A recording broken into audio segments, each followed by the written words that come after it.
Assalamualaikum warahmatullahi wabarakatuh. Good morning, ladies and gentlemen.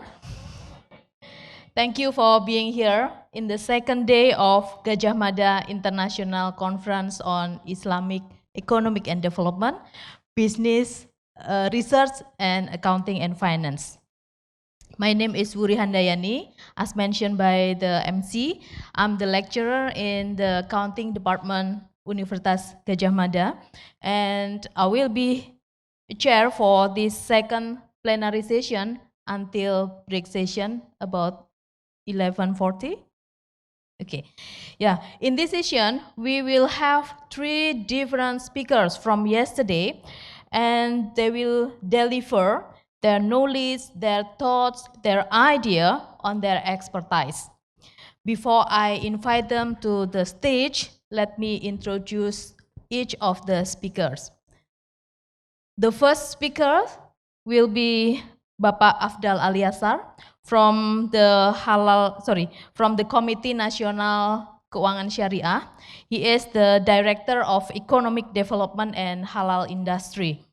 He graduated from Faculty of Engineering, Universitas Indonesia, and he started his career in Bank Niaga, and then he continued his career in the different area from HR, product development, mutual fund, and investment.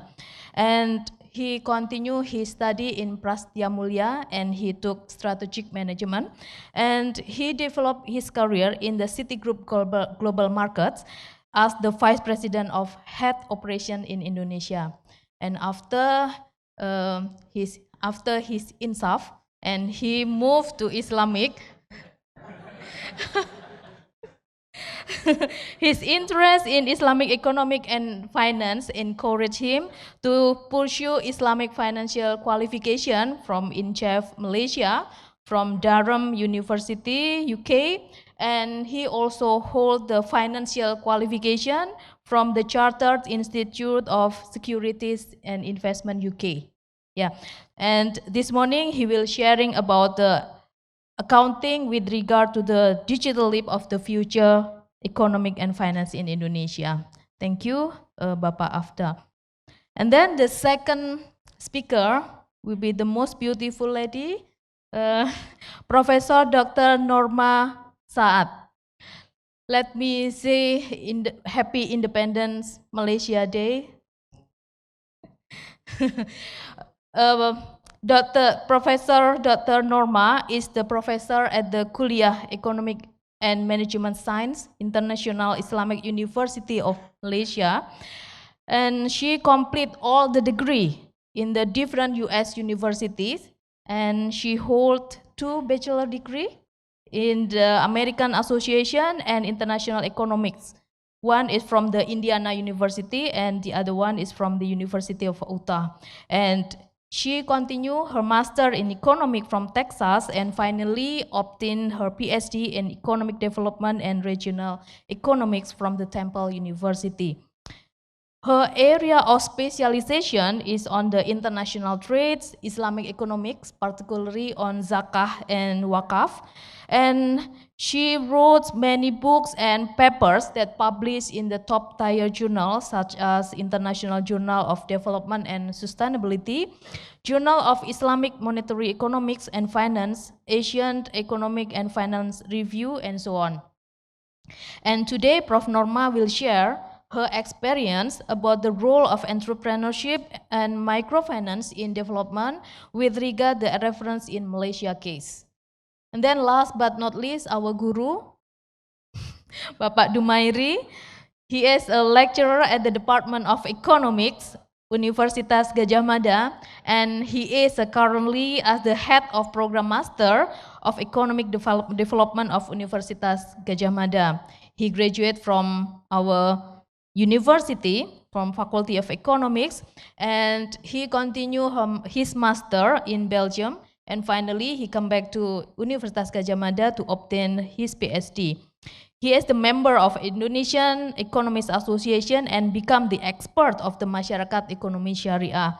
And his expertise area on the macroeconomy.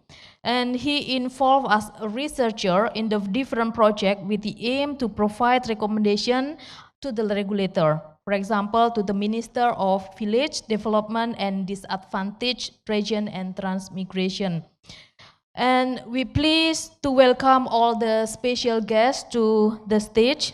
Please welcome Professor Norma, Bapak Afdhal, and Bapak Dumairy to the stage.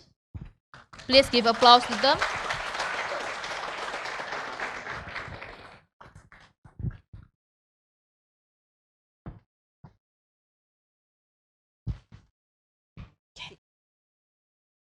Okay. Know all the speakers already on the stage. Then we will start with the first speaker, Bapak Afdhal Aliasar, to present your presentation. And the time allocated for the presenter will be 40 minutes. Then after all of the presenter, then we will continue with Q&A session. Okay. Okay, we can start. Time is yours, Bapak. Okay, I think more relaxed. Okay.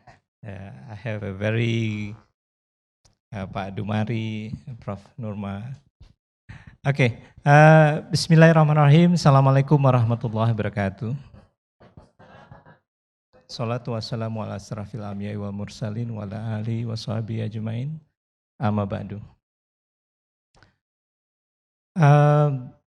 Yogyakarta for me is very unique. It's very humble person here, very humble city. Every time I came to Yogyakarta, I find some relaxing, something very interesting. So I'm very honored to be here to share what we're doing in Indonesia government to develop the Islamic economy and halal industry. So today we are talking about the digital leap to the future Islamic economy and finance in Indonesia. I just put some additional sentence there, the accounting challenge.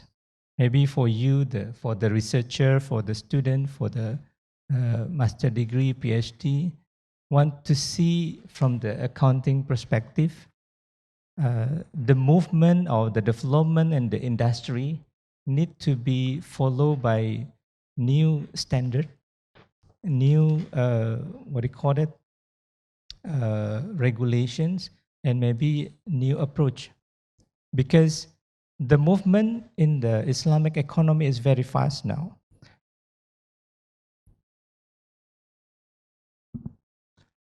Okay, first we start with the uniqueness of Indonesia. So everyone here know we are the biggest Muslim population country in the world. So if you see it from the slide, in the global population that's Muslim is about 1.8 billion people. And Indonesia, I think it's about 200 million are Muslim who practice the Islam. So in terms of the economic, we are the biggest market. We need halal food. We need halal tourism. We need modest fashion, Islamic fashions. We need halal cosmetic. We need halal pharmacy and many things. So the population is big, market is big, and we need to do something for our country. When we see the Islamic finance development in Indonesia, we found the number is still very small. The market share in the Islamic finance in Indonesia is only 8.69%. This is the market share of the Islamic finance. The banking sector still below 6%. Maybe if we see the other development, yes, we are the biggest country who are issue sukuk, the biggest sukuk in the world. But compared with our total economic value, this is still small.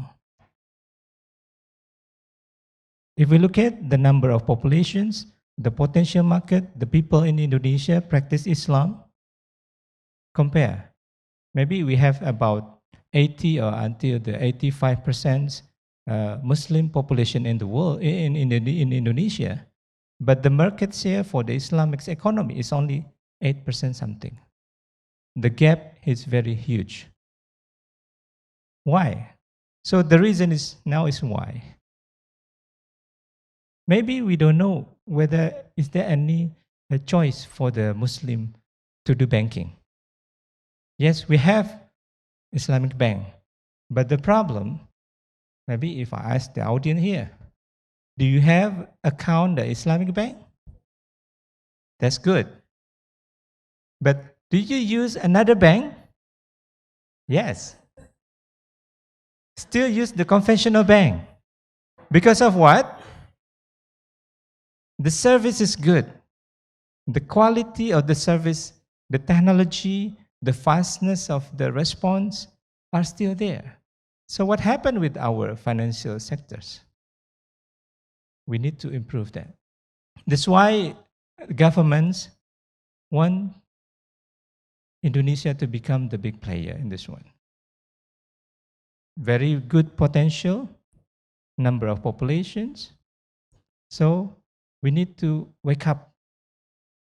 We need to run something. We need to walk, not only walk, we need to run to develop our Islamic economy. So we want to become a global player. That's why our governments just established the new committee, which is the National Committee of Islamic Finance. In Indonesia, we call that KNKS, Komite Nasional Keuangan Syariah. So the KNKS, this committee serves as a catalyst in effort to accelerate, expand, and fund Islamic economic development to support national economic development. So our mandate is to accelerate the development of Islamic economy.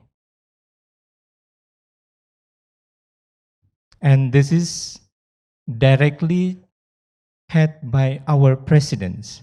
This is very special committee. The only one committee in Indonesia that's head directly by presidents. We don't have any other committee in Indonesia head by presidents except KNKS.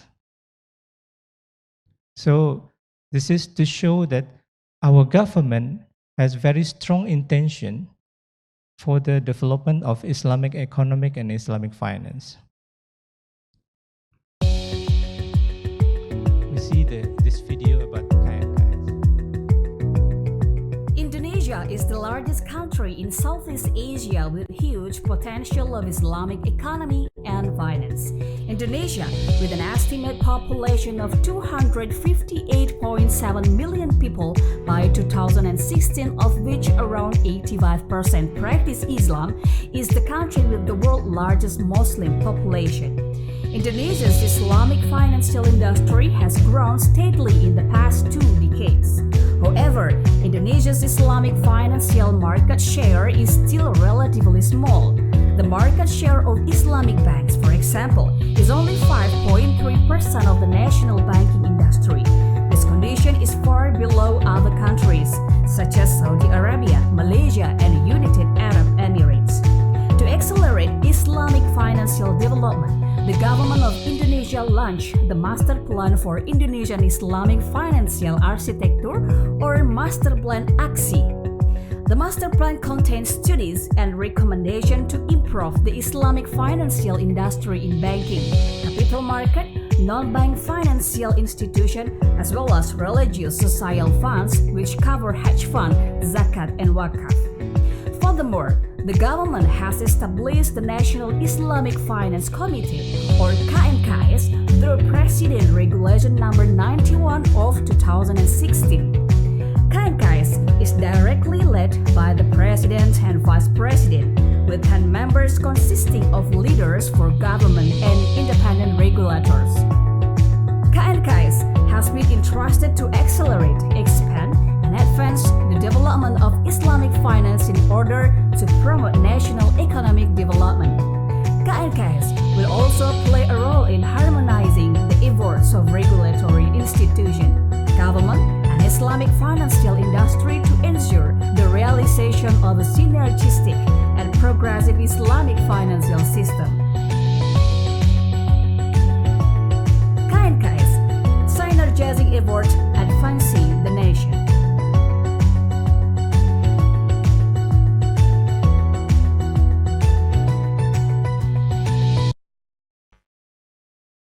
So that's KNKS, National Committee of Islamic Finance. But then we are more focusing now to develop Islamic economy. So we are in the progress to change KNKS to become maybe the Committee of Islamic Development or another kind of institution in Indonesia with more responsible, more strong positions. So this is still under progress. Okay, let's talk about the master plan. So the master plan of Islamic economy just launched by KNKS, our president launched in May this year. If we see from the master plan, there are 4 big pillars in here. So this is the master plan. The first one is the strengthening halal value chain. Halal value chain is very important because why? Indonesia, we do have a lot of halal product, food, beverage, tourism, fashions, everything. But the halal process, the economic process, the transaction process, they still use the conventional financial sources. More the industrial players, they are using conventional banking as a source for the funding. And when they sell the product, they also use the conventional financial infrastructure. So there is no the link directly from the transactions and the financial sectors. So that's why if we see why the number of the Islamic portfolio is still about 8% something, because we do have a lot of economic transactions, but there is no link between economic transaction directly to the financial sectors. So that's the issue. So we want to strengthen the halal value chains. Halal value chains meaning the process need to be connected from A to Z. From the resources, business process, selling, marketing, and until the customer. So that's the halal value change. The next one is the Islamic finance itself. If we see in Indonesia, our banking conditions, we do have many Islamic banks, but they are still small. The technology, they are still have something problem with that. Because if we compare the technology belong to the Islamic bank to the conventional bank are very different. Conventional bank, they have many things now. You can use the mobile transactions, QR transactions, you can pay everything through the e-wallet, e-money. But the issue, how about the Islamic bank, Islamic financial institutions? And also, if we look at for the microfunding, from the zakat perspective, the zakat collections, distribution of zakat still do manually. So we need to strengthen this Islamic finance sectors. And the next one is the micro, small, medium enterprise. We call Indonesia that's UMKM.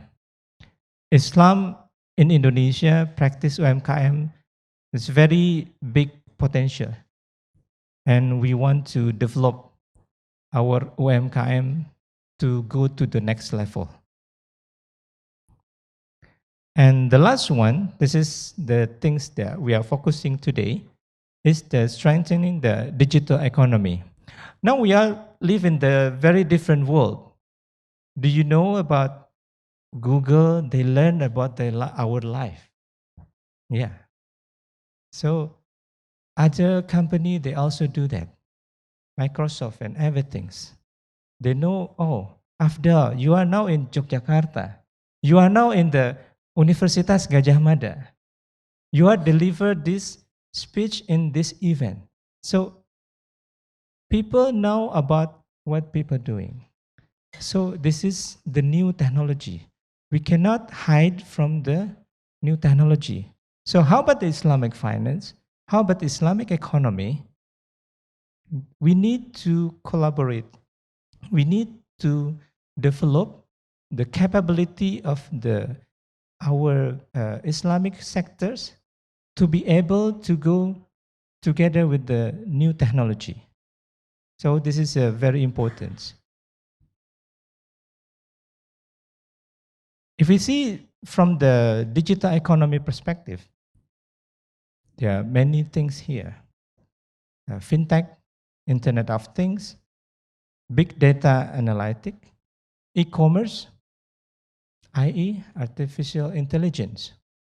So people know, the system know what kind of food that we like, what kind of the fashion now trend in the industry. Kerudung, what is the favorite color of kerudung in Indonesia? So they will produce more. They will look at from that kind of perspective. People love to use cosmetic, lipstick. I don't know whether it's pink or red or what kind of colors. So they try to study that and deliver more product. And we want that product is a halal product. So that's why our producers, halal producers, need to be able to connect with the new technology. Halal food and agriculture. Now we see that very easy to find food. Now in Jakarta, I don't know, maybe also in Yogyakarta, people stay in the office during the break hour. They send, order food from the Gadjah and they eat in the office. Still working. So that's the new trend. So technology here very important. Halal media and recreations. We just work together with, I don't know whether you know about that one, the Nusa and Rara. Yeah.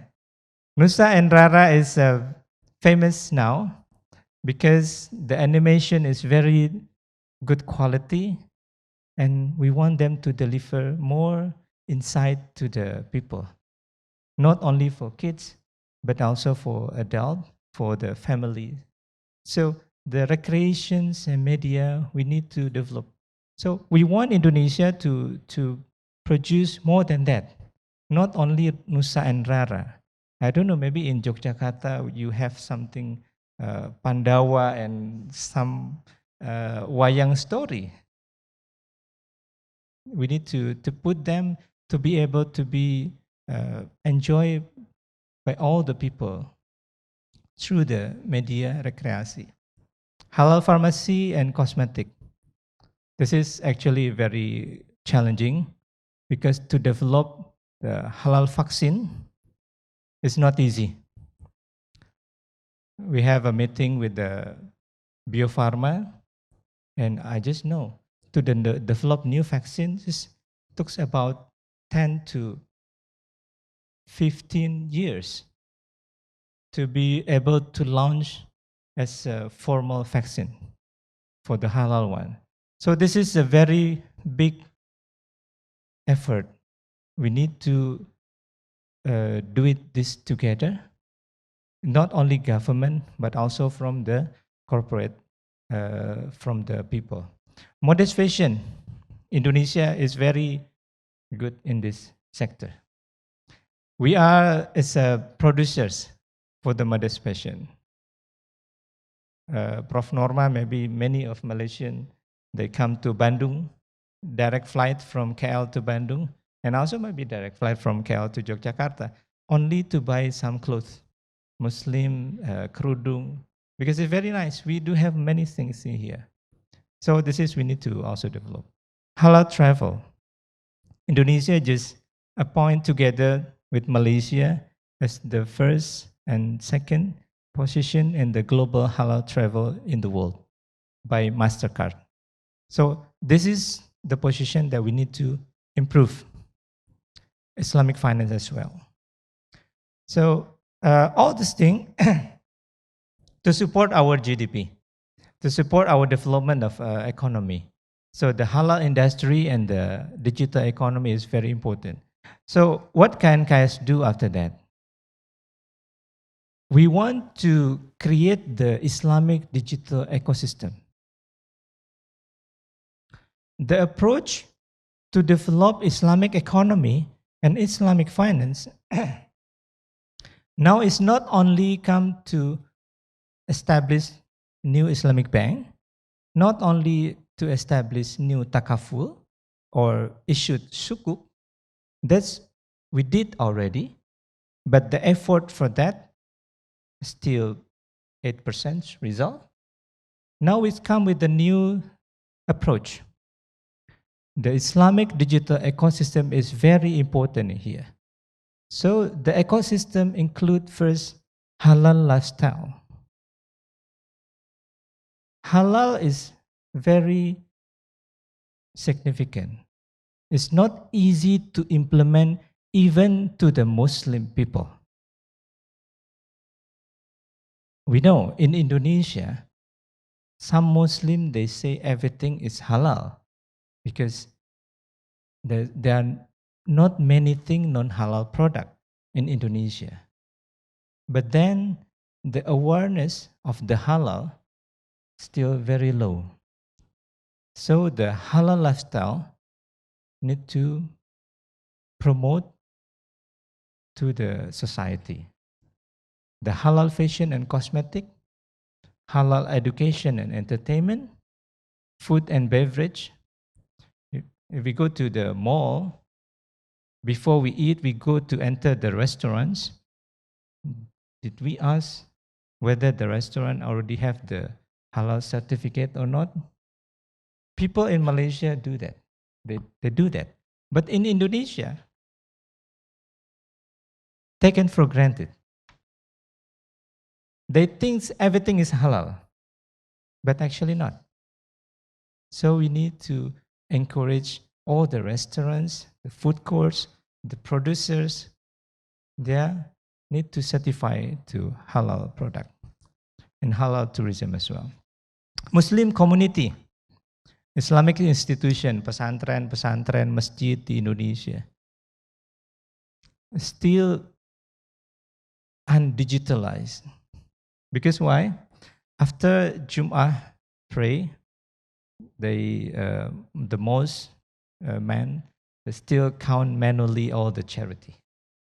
It took time, and the governance, I don't know whether it's complete or not there. Yeah, and the Majlis Taklim and everything. The Muslim community in this, they need to involve with the digital as well. Islamic finance, yes, we see Islamic banks, crowdfunding, P2P lending need to be promoted. Islamic investment, Ziswaf, Zakat, Infak, Wakaf, and also Takaful. But also we see from there is industrial sectors. Now, we know every year Indonesia spend about 15 trillion IDR for the Hajj process. 15 trillion IDR every year is very huge spending. So where the money go? Money go to Saudi to pay hotel, pay food, pay everything there. And also, maybe double than that number, people who go for Hajj also spend money for oleh-oleh, beli emas, yeah, fashion, and carpet, permadani, and everything, all the products. We need to link all these things with the Indonesia financial infrastructure. I will tell you later how to do it. Transportations, Gojek, Grab, and others. Now it's linked to be our daily activity. People come and go from office back to work, from the home. They use now share transportations. So transportation become the daily activity in the life. But the digitalization are also there. Consumer goods, marketplace. I know every mom now, they keep ordering anything from the online market. Yeah. Fashion, shoes, bags, everything. Also men do that. Order electronics, computers, parts, everything. So online marketplace now change how people do the business, how do the transactions. Okay, we need something comply with the Sharia in the digital economy, in the digital halal lifestyle, Muslim community. So we work very close together with Link Aja. Sudah ada yang pakai Link Aja di sini? Okay. And next month, we will do the soft launch for the Link Aja Sharia. This is the new things. I think the what do you call that? The very big improvement in digitalization for the Muslim people, for the Muslim infrastructure in Indonesia. Link Aja is the emerge of the technology belong to the 4 big bank. Bank Mandiri, BNI, BTN, and BNI, yeah, BRI. So the merge of the technology become Link Aja, and KNKS proposed them to make Link Aja Sharia. And the key here is the QRIS. QRIS is a QR standard Indonesia. Now, after QRIS launched by the central bank, so everywhere we go, if we see the QR code, we can pay with every other, you can pay with Gojek, we can pay with GoPay, you can pay with Dana with a single QR code. Meaning, Link Aja, as the new player, they got everything. They can go to the store who has already QR code, belong to Gojek, belong to Dana, belong to OFO. So this is the new standard. There is no limitations anymore with the national QR standard in Indonesia.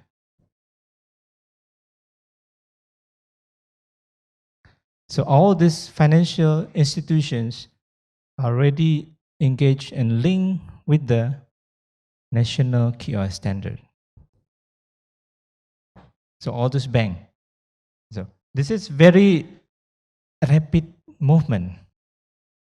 So this movement is able to you, as a student, as a university, to produce your own QR code. If you want to do something, okay, I want to do seminars, just create the new QR code so people easily to register and pay for the seminar fee. If we do other things for the food court, create food court in UGM, create own QR code for the food court, and ask people to move from the cash transactions to digital transactions. The trend is there. So the infrastructure are already ready there. So we want to do it. And Link Aja is in that effort, together with all the conventional. So we bring the Islamic financial institutions to be able to compete with conventional financial other infrastructure. And this is the last things. Have I mentioned before, Islamic economy and halal industry now is already reached the industry 4.0. Halal marketplace. There will be the special segment in Bukalapak and Tokopedia soon for the halal marketplace.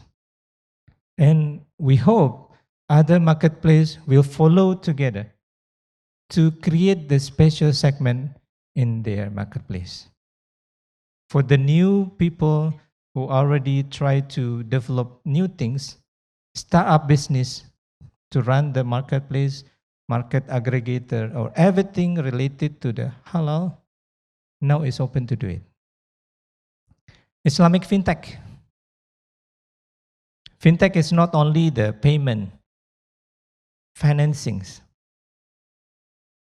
If we see what happened in China, the central bank in China now already worried about the development of fintech in China, because fintech in China is very big.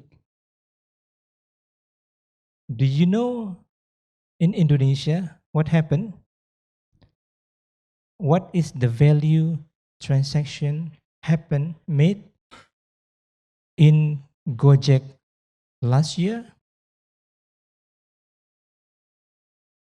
It's 170 trillion IDR.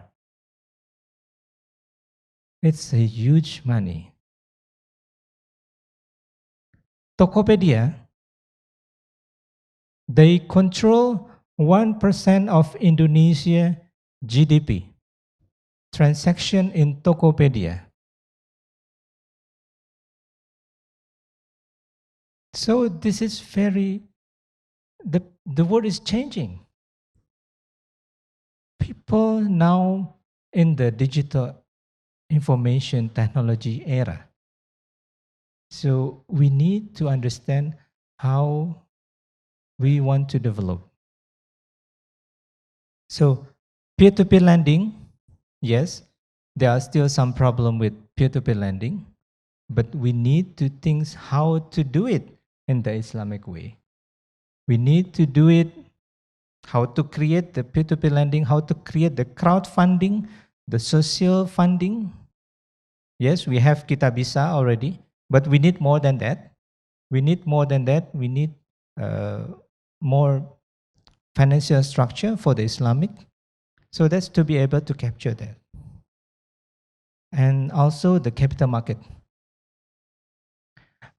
I have a discussion with the Bukalapak last month, and I'm asking about the investment in mutual fund, Islamic mutual fund, they do in Bukalapak. And surprisingly, more than 50% of the mutual fund that bought by investor through Bukalapak is a Islamic financial investment, Islamic mutual fund. So this is very interesting. So people want to invest. And millennials, they start to invest in the Islamic mutual funds.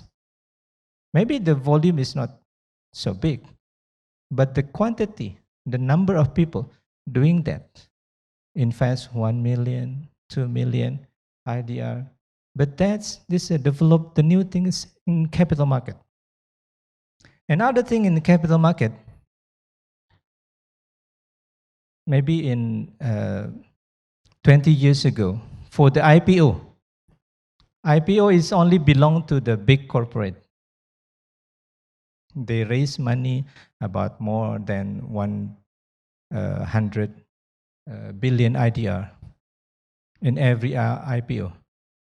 But now we see in IDX, there is a development board for the new stocks. 20 billion, you have a hotel business, very good change, go IPO. Just to raise 20, 50 billion IDR. That's not big. But that's become a new trend, become a new approach to get the funding from the capital market. And for the Islamic business, this is a very good way to do. For the food producers, for the tourism operators, for the pharmacy, what do you call that, jamu and other things, very interesting. So to get the funding is not only going to the bank. We can get funding from peoples to do collaborations to the digital economy. So sharing economy is a key in here. Technology is a key. So we need to wake up from these conditions, and then because we need to comply with everything, so I think we need to encourage how accounting people can develop, can help business to comply with the standard, can help the digital technology, digital transactions to comply with the accounting standard, Islamic standard. For example, if we see for the link Gadjah, what is the akad? Is there.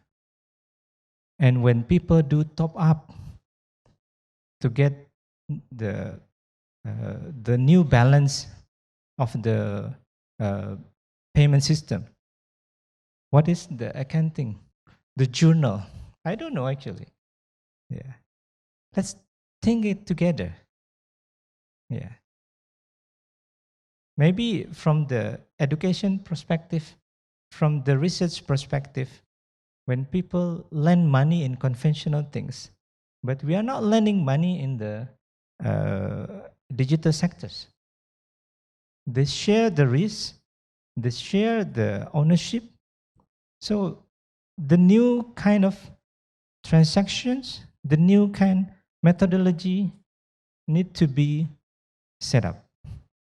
So I think this is a new challenge for us to develop the digital economy, also to develop the standard, also to develop how the accounting approach to be able to support. Because we want the development is to be comply, governance, have a very good governance, and then this is, if we have a standard for the accounting, for the new things, so next, the development will be going very fast. Yeah. I think that's all my presentation today. Maybe next we can discuss later with more the Q&A session. Then, Assalamualaikum warahmatullahi wabarakatuh. Okay, thank you, Bapak Afdhal. So Bapak Afdhal already explained that at the beginning of his presentation that Indonesia is the most populous Muslim in the world, but it seems that Indonesia doesn't have any benefit of demographic bonus. as a Muslim populous country. And from the data that we have, the economic growth of Islamic industry is only 8%, and then that's why the government initiated to establish the National Committee of Islamic Economics to accelerate the development of Islamic economics in Indonesia. And then he also explained that the near future will be changed. The name of National Committee is become the Committee of Islamic Economics. And then he also explained on the economic master plan. 4 economic master plans. It consists of 4 pillars that you already mentioned. Maybe to more strengthen, we can add one more pillar to become 5 pillar. The same with Rukun Islam. Maybe more boost to the development of Islamic finance. And then last but not least, he also explained on the smart way how to develop Islamic economics in Indonesia through digitalized economics. And he also mentioned on different aspects that can be conducted through digitalized. And I think if we say about the digitalized, then the market must be the millennial. And I encourage you to work together to develop of Islamic economy.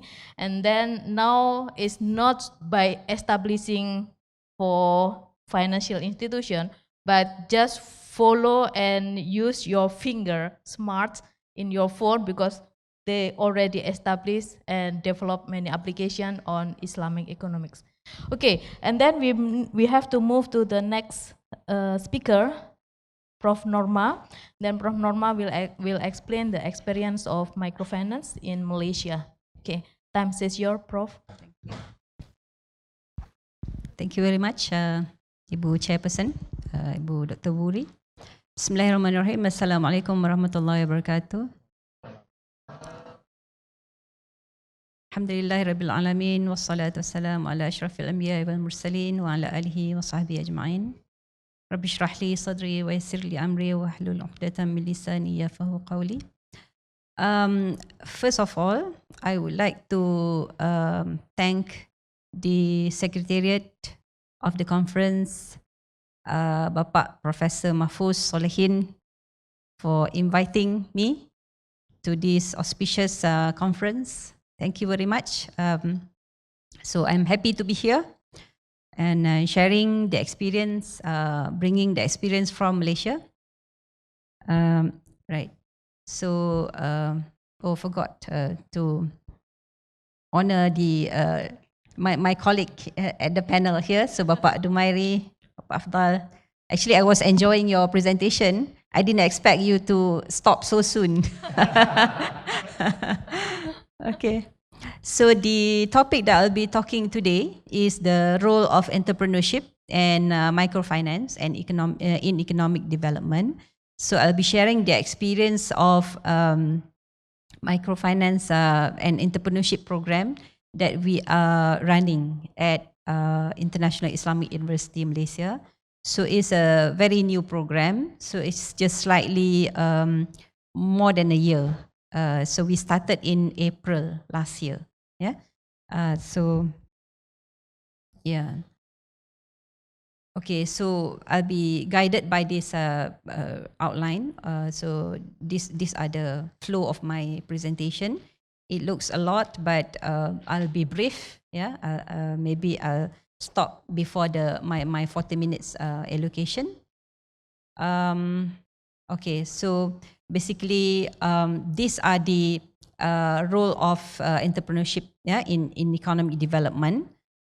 So it contributes to the economic development to several aspects, yeah, through several aspects. So when we look at the literature on the role of entrepreneurship and in economic development, one of the scholars or one of the researchers said that the role of entrepreneurship in economic development will vary depending on let's say the infrastructure depending on the material resources, the industrial base, the industrial climate of that country, and also I think one of the most important element of the role of entrepreneurship in economic development is the government support. How much the government is giving assistance, to the SME, the micro entrepreneurs, So that is one view of the researcher or the scholar. But normally when we look at the literature, the majority of the scholars or researchers have a consensus that the entrepreneurship has a major role, a very important role in the economic development of a country. So some of the words that they use, for example, entrepreneurs are the prime movers of innovation. So because they create new products, so which can, for example, generate income, and then this can contribute to the economic growth, economic development of a country.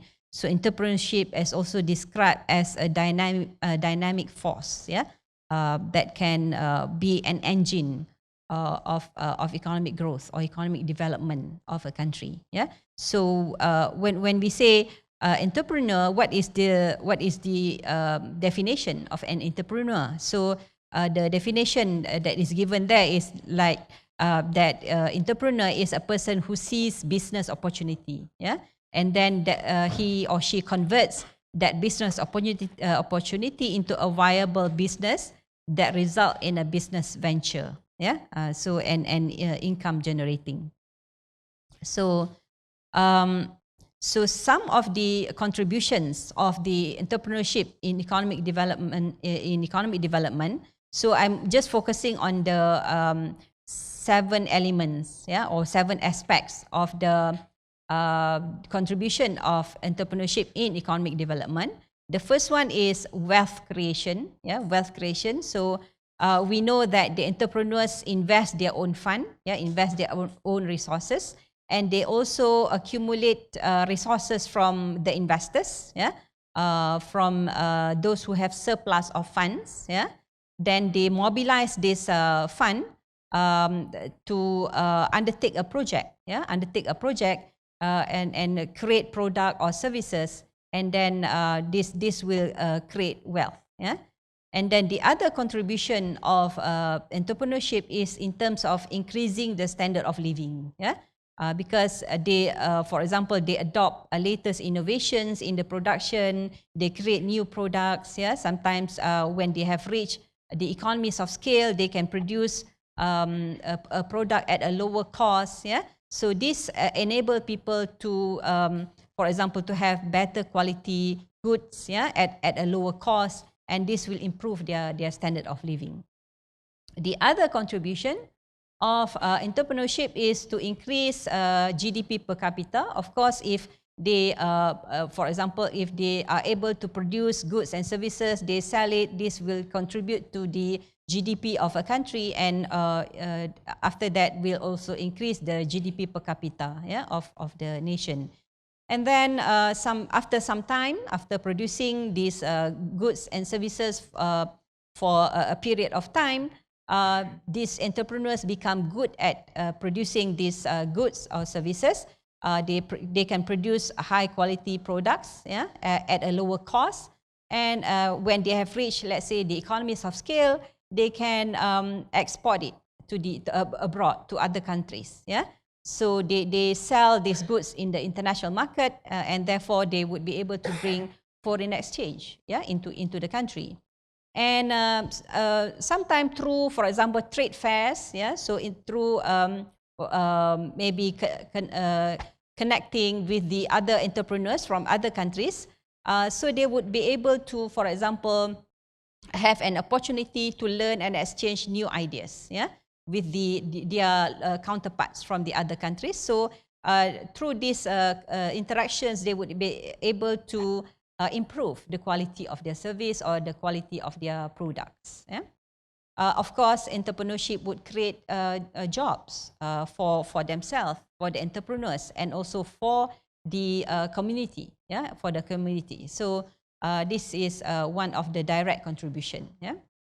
The other thing is that entrepreneurship would result in balanced general development. Yeah, because entrepreneurs do not only set up their businesses in concentrated area, yeah, of a country. They set up their business basically in all parts of the nation based on the business opportunities. Yeah. So this is what that is guiding them where to invest. Yeah. So in the process, they will provide opportunities to, for example, to set up business in inaccessible areas, yeah, of development. So developments are not only concentrated in one part or some part of the big cities only. Yeah. So the other smaller cities or town, for example, would be able to enjoy, yeah, the fruits of development from the existence of the entrepreneurship. Also, the contribution of the entrepreneurship to economic development is that it can also produce community development. Yeah, produce community development. So sometimes economic development does not necessarily result in community development, especially if that economic development is not balanced. Yeah, we have seen many economic development that are imbalanced. Is only concentrated in major cities. Yeah, so entrepreneurship would be able to break this imbalanced development. Yeah, because they would set up businesses in basically the town that is also inaccessible for business. And successful entrepreneurs normally they would contribute back to the community. Yeah, through their CSR. Corporate Social Responsibility Initiative. Yeah, for example, let's say in Indonesia, you can easily identify successful businessmen or entrepreneurs that are engaged in philanthropy activities, right? Giving back to the community, for example. So in Malaysia, we can, the most notable successful entrepreneurs is Said Mokhtar Al-Bukhari. So basically, he's the chairman of Bukhari Foundation. He helped thousands of poor students, giving free tuition, for example, tuition fees. For the students in rural areas. In India, for example, the chairman of Wipro Limited. So again, this is a very, very famous example. Of course, in the US, it is not limited to only community development. It's even global. When you mention Bill Gates, for example, so it's global contribution. Yeah, so these are among the role of entrepreneurship to economic development. So realizing the very important role of entrepreneurship, so we at the Center of Islamic Economics at IIUM, International Islamic University, have started or initiated a project, entrepreneurship development program, so which we call in brief i-Taajir. Tajir is an Arabic word, right? So it means entrepreneur or businessman. I stands for Islamic because we are using an Islamic microfinancing instrument to provide financing to these micro entrepreneurs. Yeah. So this project is run together with a partner with a financial institution. One of the major Islamic banks in Malaysia, so which is CIMB Islamic Bank. Okay. So I have defined to you the keyword entrepreneurship and also the role that entrepreneurship has or is contributing in the economic development. So the other keyword is microfinance. So basically, the microfinance movement started because the poor are left out, right, from the formal credit market, right? So why do you think the poor are being left out from the formal credit market? What are the reasons? Barbara? The risk is too high? Yes? Mm-hmm. True? Right. So normally bankers consider the poor as rate E customers. Yeah. Basically, they are not bankable. unbankable, right? So this is one of the reasons. So there are other reasons, right? Anyone want to try and guess? Rashid, I think you have an answer. No, eh? We just guess. The need for collateral, right? The need for collateral. So these are the reasons.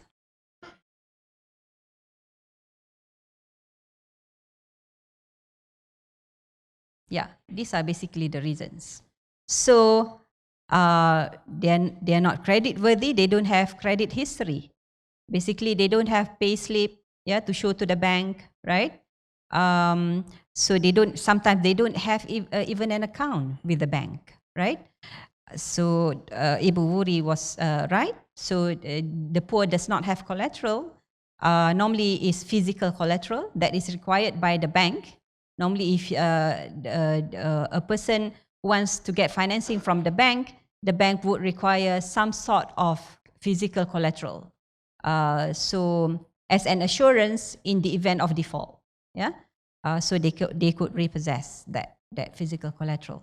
So the size of loans that are normally sought by the poor is uneconomical and it's very small. So banks say that it's too small for us to be providing financing to the poor, and then they have no insurance, for example. So in the event of, let's say, they are sick, or for example, the business is not working, so it result in failure, for example, the bank will lose their money.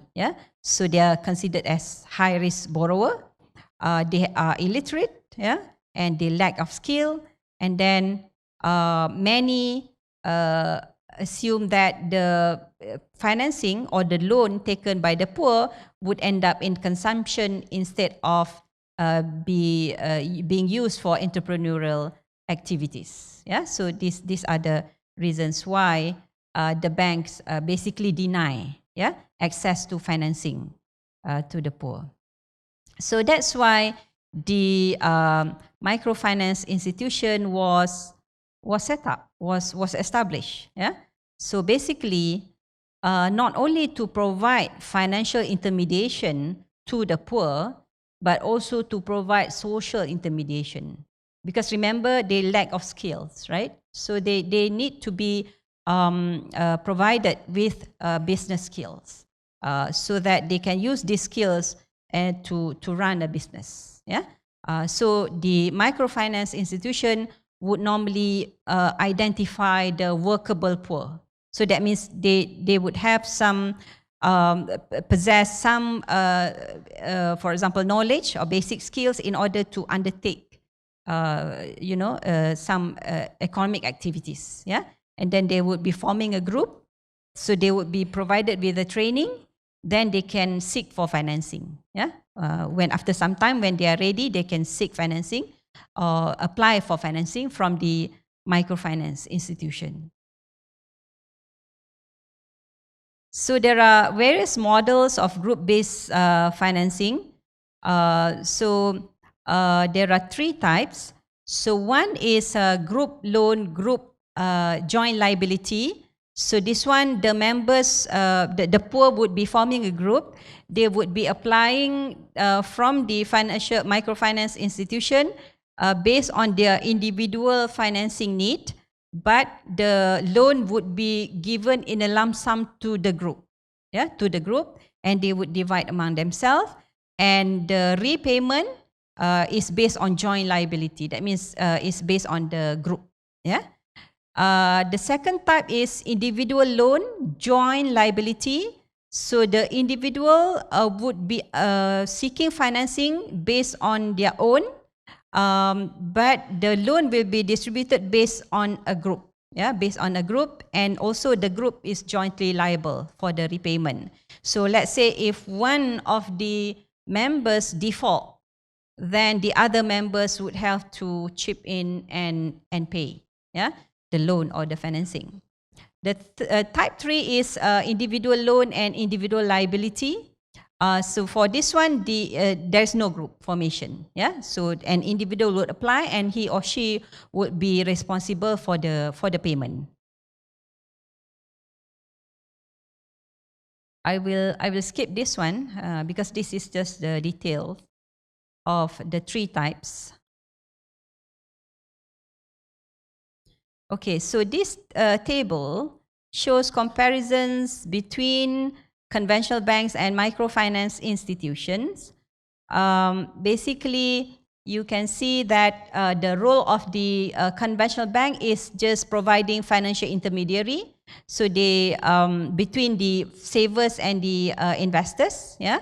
But for microfinance institution, the source of fund would be coming from external party, yeah. And then the conventional bank would not be providing social intermediation as opposed to the microfinance. So they provide social intermediation as well. And then for conventional bank, there is a physical collateral required to get funding, whereas for microfinance institution, there is social collateral. They change from physical collateral to social collateral. Yeah, the group pressure for the members to pay. And then the clients in the conventional bank normally are middle class, yeah. And then the poor would be the clients for the microfinance institution. For the conventional bank, the client would go to the bank, yeah, to do banking activities with the bank. But for microfinance, they go out and look for the lender, for normally the participants or the members. And in the amount of loan is very different, yeah, from the 2 institutions. And normally the interest I'm talking about conventional microfinance first. Conventional microfinance charge an interest rate, and normally the interest rate are higher than the market rate, yeah. And then most clients of the microfinance institution are women, yeah.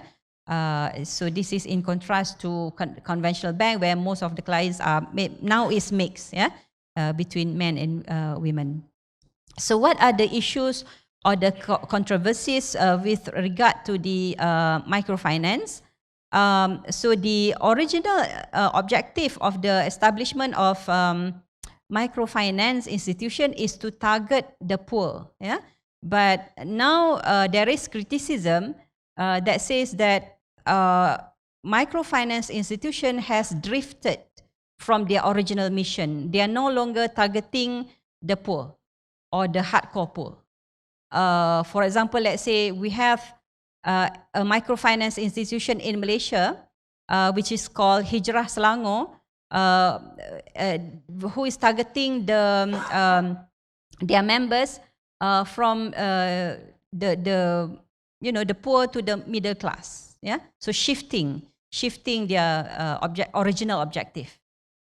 Because their justification is that they say in Selangor is actually the richest state in Malaysia. So they say that it's very difficult to find hard poor in the state of Selangor. So their objective is now to enlarge the middle class. So you can see that how they have shifted, yeah, from the original objective. And then the issue of the members of the microfinance institution being trapped in debt cycles. One of the largest microfinance institution in Malaysia is Amanah Ihtiam Malaysia. So there is a policy of Amanah Ihtiam Malaysia, or AIM, which make it mandatory for the members to continuously apply for financing in order to be an active member. So if they stop, they're not considered as active member anymore. Yeah. So I thought this shouldn't be the objective. Yeah, it shouldn't be the objective. If let's say, for example, if that person is already successful, why do you want to make it mandatory for that person to continuously be in debt? And in Islam, we know that the concept of debt is not really encouraged. You can take debt or incur debt when necessary. Yeah. But if you are not in need of making or taking debt, you don't, right? Because it's discouraged. Yeah. But the policy of this microfinance institution is in contradiction, yeah, with the principle. And then in terms of conventional microfinance institution, they are charging excessive interest rate. Yeah, interest rate. Grameen Bank, for example, yeah, the interest rate charge there is sometimes more than 15%, which is very it's an exorbitant rate. Yeah, so and then there is also the problem of asymmetric information. Yeah, the funds some, I mean, the assumption made earlier is some most of the time or some of the time is true. Sometimes the fund that is being obtained from the microfinance institution is being used for consumption, yeah, not being used for income generating. So these are among some of the controversial or controversies or issues with regard to microfinance. So low rate of return, yeah. So I have defined to you and on conventional microfinance. So what is Islamic microfinance? So basically the difference between conventional microfinance and Islamic microfinance is in terms of the operation is the same, yeah, but the differences come at the sources of funds and the users of funds, yeah, users of funds. So for Islamic microfinance, the sources are coming from the halal source, yeah, the halal source, which is non-interest bearing source, yeah. So, but conventional microfinance are taking, for example, the interest-bearing source.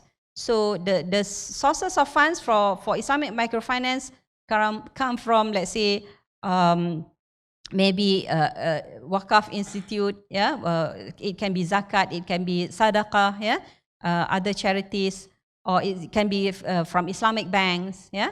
So and the users of funds, yeah, for Islamic finance. So we have different contracts, yeah, not only debt-based contract, yeah. So we have different we can use different, for example, based on the suitability of the businesses, yeah. So we can choose different contract. Okay, so these are some of the elements of Islamic microfinance.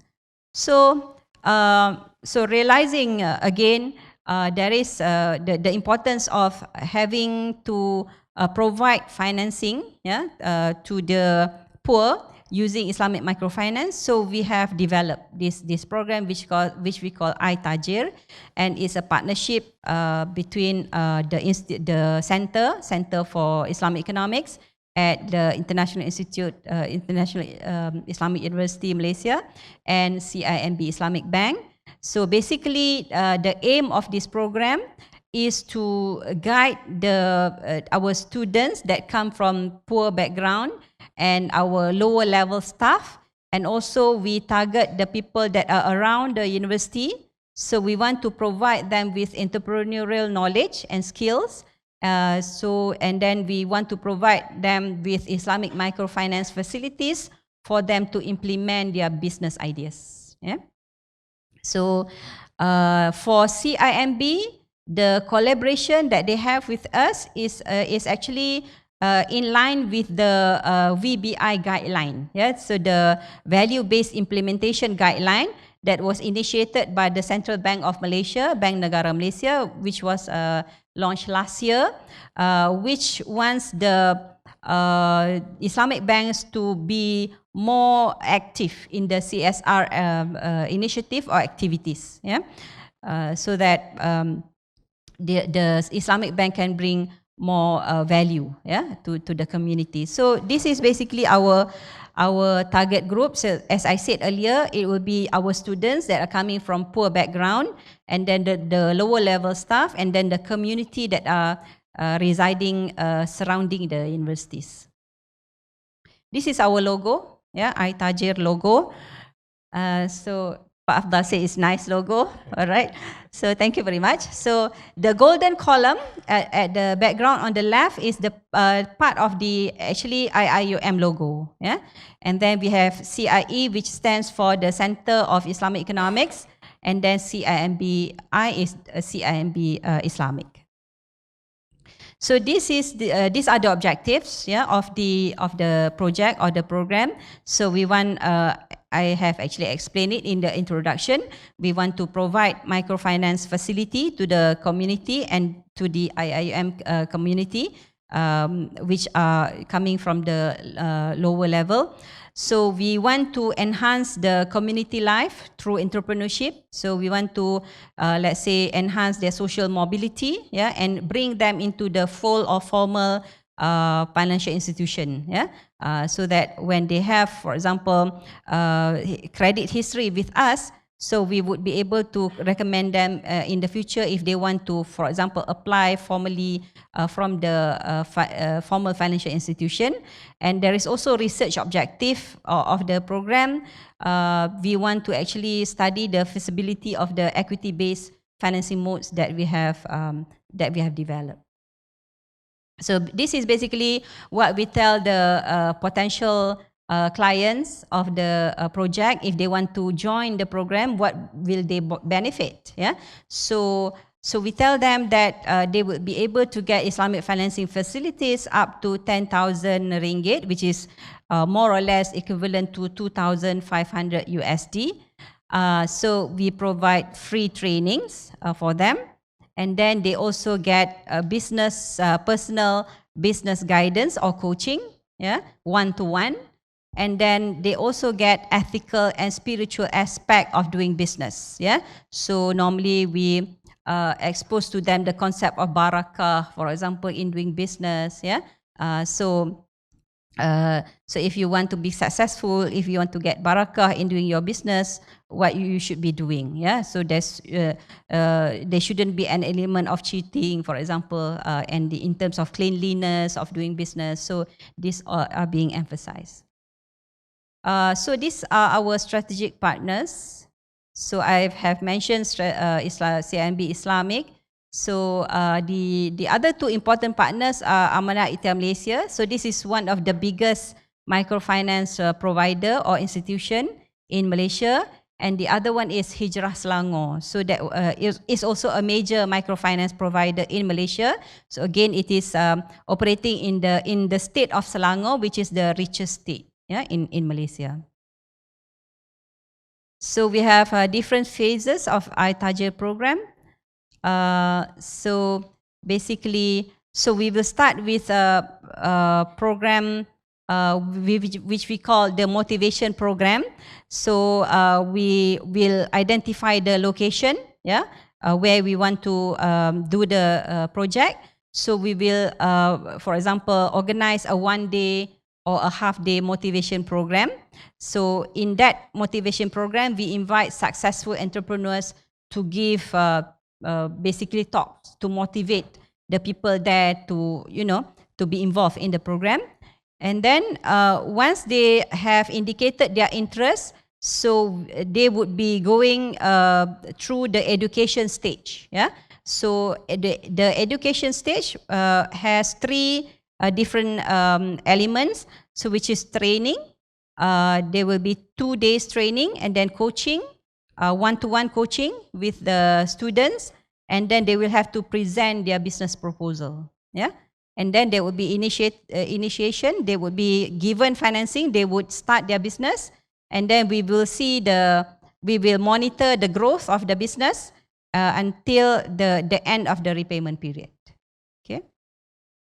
So these are the different modes of financing that we are offering to the clients. So mudarabah, murabaha, musyarakah, mutanakisa, and qard hasan. Okay. So these are again the in more details the different phases of the program. So phase 1 is for example the education phase. So it starts with what I have explained to you earlier. So they after they have undergone the training and then the coaching session, they present their business proposal, and then we would evaluate their business proposal, whether it's feasible or not. And then the second phase would be the financing part. So we would award financing to the participants, successful participant, and then there is contract signing. So before contract signing, we would dispatch our research assistants to discuss with the participants on the details of the contract, so that they can go through the contract and give feedback. Yeah. So for example, let's say if they disagree with the amount of repayment, maybe weekly or monthly repayment, so they can provide feedback to us. So we would go back and change. Yeah. So with whatever amount that they feel comfortable. Yeah. After they have signed the contract, then we disburse the money. So it's not lump sum disbursement. So we disburse the money in tranche. So there is ours is tranche-based disbursement based on the performance of the clients. So normally the first tranche will be 50% or slightly more than 50% of the total financing. That will be used to purchase equipment and to buy some raw materials for them to start the business. And then we will dispatch our student coach. We call student coach, yeah, to monitor, to verify whether the money has been used properly or not. So they have to either show the materials or they will have to show the receipts, official receipts, yeah, as proof. Then if the report from the student coach is satisfactory, the second disbursement will be made, yeah, second tranche. And then also after that, the student coach will go and monitor, yeah, whether the business is still running or not, and running satisfactorily. So after receiving the report, then we will disburse the third one, yeah, the third tranche. Then there will be repayment period, and our student coach will continue to monitor the progress of the business through the total repayment period. So this is the mode of financing one, which is Qard Hasan, which is benevolent loan. So, all right. So for Qard Hasan, is benevolent loan. So we would be giving the loan to the entrepreneurs, and they would be only paying us the principal, no service charge. Yeah, no service charge. So that money that they will repay us will go to, the trust fund, which we will use to give further financing for future clients. And even though for example, we are not imposing any service charge, but we are encouraging these clients to do sadaqah. So let's say if they want, they can give sadaqah, and this sadaqah is put into tabarruk fund. Yeah, also is being used for future financing. The next mode of financing is murabaha. So murabaha is a markup sale. So what we do is that we give financing, and they will buy. We appoint them as an agent to buy the goods, yeah, and we sell it back to them at a markup, between 2 to 5% markup, yeah. So when they pay back, they will the money will be put back again into trust fund. So now you cannot see anymore the tabarruk fund, yeah, because we have already put the profit rate, yeah, for murabaha. For mudarabah is partnership. So we give the money to the entrepreneurs. So we become the partner, yeah, of the business. So they will use the money for business activity, and if the business generate profit, so we will share only 5% of the profit, and the client takes 95% of their profit they can keep. Yeah. So our partnership is not perpetual. So once only until the maximum repayment period. So the entrepreneur can, for example, buy the equity maybe during the repayment period or at the end of the repayment period. So that's when our partnership ends. Yeah, when they are successful, when they have been able to, for example, to pay consistently their profit. The other mode of financing is musyarakah mutanakisah. So this is the diminishing partnership. So here it's most suitable for businesses that again want to purchase machine equipment. Yeah. So we will again appoint them as an agent. They would buy the machine or the equipment. So they would put up some small percentage of fund in order to acquire that machine or equipment. So we co-own. Yeah, we co-own the equipment. So they would be paying rental to us. So and then the rest of the installment for repayment would be buying back the equity. Yeah, buying back the equity. So this is the sample of the calculation. Yeah. So so here you can see, if let's say the total price of the machine is 5,500, so the contribution from us would be 5,225, and the participant would put in 275 ringgit, which is around 5%. Yeah. So we would buy the machine with the cost of 5,500. Yeah. So let's say that we identify the monthly rental of the equipment is 30 ringgit. Yeah. And then we ask that participant, how much are you willing to pay in a month, maybe, or monthly? It will be divided by 4. Let's say the participant say, okay, I'm willing to, let's say, pay 306 ringgit. Yeah. So that means 306 ringgit, we deduct 30 ringgit, which is the rental. Yeah. So 276 ringgit would be the redemption to buy back the equity. Yeah. So as you can see, the original ownership of the participant is only 5% initially. But when they pay, for example, the first month, so the monthly payment of 30 ringgit, and they buy back the share, yeah, 276 ringgit. So in total they pay 306 ringgit. Their equity increases. So the original they put 275 ringgit. So after the first month, their equity increases to 552 ringgit and 50 cents. And our equity reduces, yeah, from 5,225 ringgit to 4,947 ringgit and 50 cents, as they continuously to make payment until the end. Yeah, until the end, you can see that their equity is now close to 100%. Yeah, our equity is actually negative here after the 18 months. Yeah, so after the 18 months, the participant will owe 100% of that machine or equipment. We owe 0%. So that is basically the diminishing partnership. Yeah, musyarakah mutanakisah. So these are the training modules.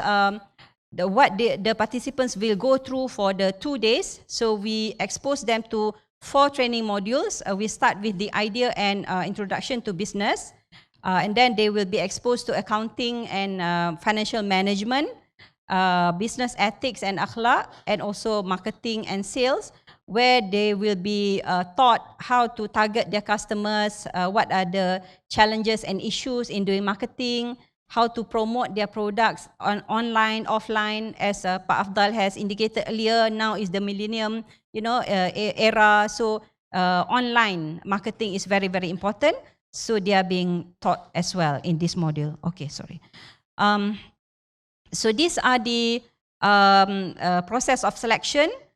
So we have our own VIP. So normally VIP is referred to very important person, but our VIP has different meaning. Yeah. So the meaning of our VIP is visual indicator of poverty. Yeah. So we look at their assets, for example. So the criteria is that they do not have existing business loan, yeah, because we do not want them to obtain financing from us and pay the other loan, yeah. So we want to make sure that it's used for productive purposes. So far, we only limit to either Malaysian or permanent resident, but in the future, we will expand to refugees as well, because we have many refugees residing in Malaysia. So in terms of income, so maybe the amount that we put is quite high. Again, this is mission drift, because it's quite difficult to find hardcore poor, yeah, hardcore poor in the area, and then they don't have, they are not considered as bankrupt. And then they will have to attend all the sessions that we organize, and then for example, present their business proposal. So far we have been able, we have run 3 cycles for the first year. So far we have been able to give financing to 60 participants. And these are the areas of businesses. Majority of them are still in food and beverage. So this is for cycle 1. For cycle 2, still you can see food and beverage. And then cycle 3, food and beverage take the most percentage. Yeah. So perhaps maybe in the future, we would want to provide specific training for them in specific area, so that we could, for example, enlarge the percentage of other areas in the business. So this is the picture of the residents that we, for example, undertook the first cycle. So we target these residents. You can see that, I mean, the living conditions, the houses are quite, for example, bad. But as you can see, even though the houses are like that, every house has satellite dish. There are people inside. So Motorcycle as well. yeah, they have motorcycle, they have cars. I saw some, one house has a Harrier, which is an SUV. So again, the question of hardcore poor. So I mean, again, it's sometimes quite difficult to find the hardcore poor. So we go visit them. I think this was last year during Ramadan. We go visit them. We give cookies, Hari Raya cookies to them, yeah, to just to build bonding and trust with them. So this the researchers and our students. So the person in red T-shirt is actually the CIMB. This is the banker. So he's from CIMB Islamic. So head of marketing. So during the launching period, we gave lots of prizes to them. So these are our students' ideas. So to make the participants happy, we give a lot of prizes to them. Lucky draw, yeah. So these are them doing the smiling exercise, yeah. Because one of the speakers said that if you want to engage in business, you have to smile a lot to your customers. You shouldn't be showing your strict or serious face. Nobody will buy your product, right? So they are doing the smiling exercise. So we take care of the children, yeah. So our students are taking care of the children. So they do activities. So they teach some simple cooking, maybe making sandwiches, drawing, yeah, coloring, and things like that. So these are the training sessions. So the lady in the scarf, a brown scarf, is one of the trainers. So those in the white scarf are our students assisting the participants when doing the assignments. So these are the coaching sessions. So where our students would go to their place or premise visiting them one by one, providing personal coaching. Yeah. This is the preliminary presentation. We give feedback, and then they do final presentation. So in front of us, the researchers, and also the banker. Yeah. So some of them in action. So these are some of the businesses selling durian, right? So Barbara should try durian. Okay. So this is the mushroom business. Yeah, mushroom business. This is making traditional cake. Yeah, yeah. So this guy is selling soybean drink in front of a masjid. So you can see here the mosque goers, after they have done their perform Friday prayers, they would be buying from this person. So this person is selling nasi lemak, the famous breakfast in Malaysia. Yeah. Okay, so this one, this lady, she's selling, I think, carbonara popia, spring roll, carbonara spring roll. Yeah. So this person is selling fish sausage at the night market. Yeah. This person selling nuggets and some other food at the streets. Yeah, to the children. And this person is having repair, repair, motorcycle repair workshop. So these are the organizational structure. So the researchers would be, guiding the program manager and the research assistants, which are our students, and the RAs are assisted by the many student volunteers, and we give them star points, which they can put it in their resumes. So recognizing their contributions in the program. So one of the challenges in this program is that some of the participants are not really serious in their business. They just want to get the funding.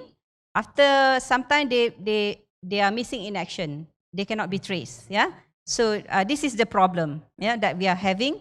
So probably because in Malaysia there are too many government schemes, microfinance schemes. So they view this project as another handout, which they do not have to pay back. Yeah. So this is the major challenge actually. So we are tackling this problem by now employing our student coach full time. So still, I mean, this person are student coaches are students, but they have to approach or to meet with the participants continuously in order to, for example, ensure the repayment and to ensure the success. It's not that we are, insisting the repayment, but our concern is more like we want them to succeed. Yeah, we want them to succeed in their business, and not just quit halfway. So our future plans or strategic planning. This is the last slide, okay, madam. Okay, after that I will stop.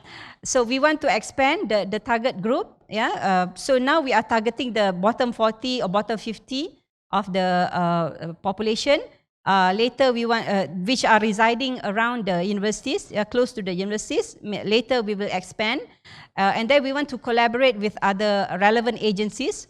Perhaps maybe later we can collaborate with KNKS, yeah, in terms of the system, yeah, the software, which you have. I think is very, very important.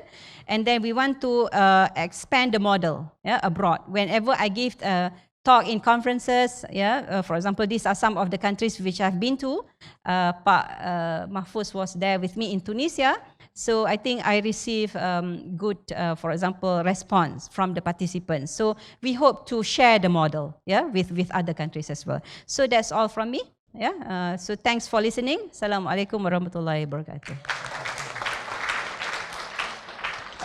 Can I be allowed to show this? It's just a short one. Okay, once again. Thank you, Prof. Norma, for sharing your experience on the program of entrepreneur development program called i-Taajir. In Indonesia, Tajir meaning very rich. So one the example is Prof. Mahfud, the Tajir lecturer.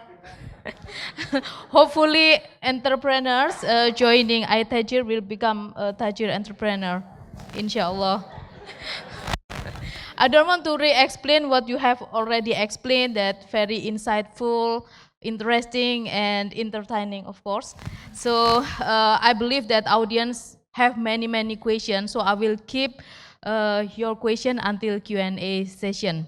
Then next, I will move to the last speaker, our guru, Pak Dumairy. And I don't want to give a clue of his presentation because it's kualat, yeah. So I will pass time to him, and please, Pak Dumairy, time is yours. Thanks, Wuri. Assalamualaikum warahmatullahi wabarakatuh. This is a topic that given to me by the committee, but I don't know what else I can deliver today because anything that I want to address to you has been addressed by Puan Norma, all about the role of entrepreneurs in the development. So let's start with, may I borrow the device? And better we make a game, things like the following.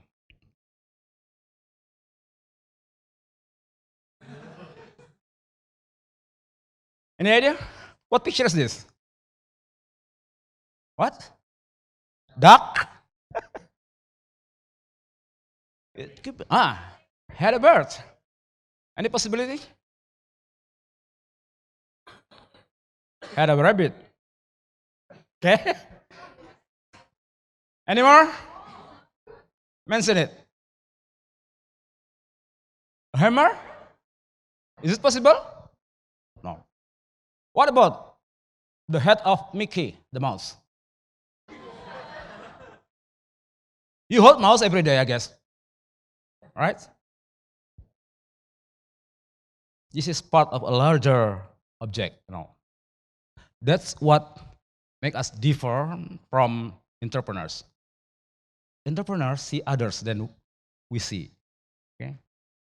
So if you want to be an entrepreneur, you have to be able to see others than what others see. That's my message. That's it. I'm waiting for the voice of Azan so I can finish directly my speech. Well, let's start the story. Story of the term, or history of the term. Whatever you like to mention it, right? You may say it's story or history, but no story. This is the origin of entrepreneur from a French word, like my name, Dumairy. Well, this French word means undertake, like Norma said before. An entrepreneur is one who undertakes to organize, manage, and assume risks of business. I'm sorry, Barbara, if you have mentioned yesterday maybe some of my words here in definition, right? Now, the original meaning of entrepreneurship and the use stem from the field of or the man of business. That's sure. Presently, however, the term also widens use. Now we also rarely reckon here the term of social entrepreneurship, which shows that the term entrepreneurship is no longer a monopoly of the business domain. Now, definition and characteristics of entrepreneurship can be traced back from a long time ago, before you were born, from Richard Cantillon to Aldrich and Martinez, the newest one I guess now, 201, including the most famous one, Joseph Schumpeter, in his book in The Theory of Economic Development. Each of them has its own definition, its own version. And today, there is no single unified definition about entrepreneurship. If you read or you try to find your websites, you may find hundreds definitions of entrepreneur and entrepreneurships and 100 characteristics. So there is no unified definition about that. But I made my own definition. This is an experiment of entrepreneurship too, making my own definition. In my definition, entrepreneurship is a process of creating new combination of resources that ends up with a new thing. And I will clarify four things, four blue words in my definition. First, the process. It can be an action, or an activity, or an experiment, or even just a spirit. That's what I meant by process in that definition. And creating consists of two words. Here, innovating means creatively innovate. And resources here means and cover not only human resources but also natural resources and even use resources. As we found many things, use thing been able. And new thing here means many things. It could be product, I mean physical product. It could be just the way of organizing something or managing something. It could be new way of transaction related, or it also a new paradigm in seeing prevailing circumstances. So new thing not only means a physical thing, I mean physical product or goods. It could be services, it could be the term of payment, and it could be any devices or vehicles to make transactions as we find today. Now, entrepreneurship is a dynamic process of vision, of change, and of creation. That's my broad definition of entrepreneurships. And then this is the process of entrepreneurship based on creativity and innovation through a certain process that I call entrepreneurial process. Then it produces a new thing, whatever the thing is, whether it is a service or goods. And the total activity or the total sphere there is called entrepreneurship. So entrepreneurship surely needs entrepreneurial process, and it needs creativity, and it needs innovation, and it needs braveness to challenge a risk. Now, there are 4 types of innovations.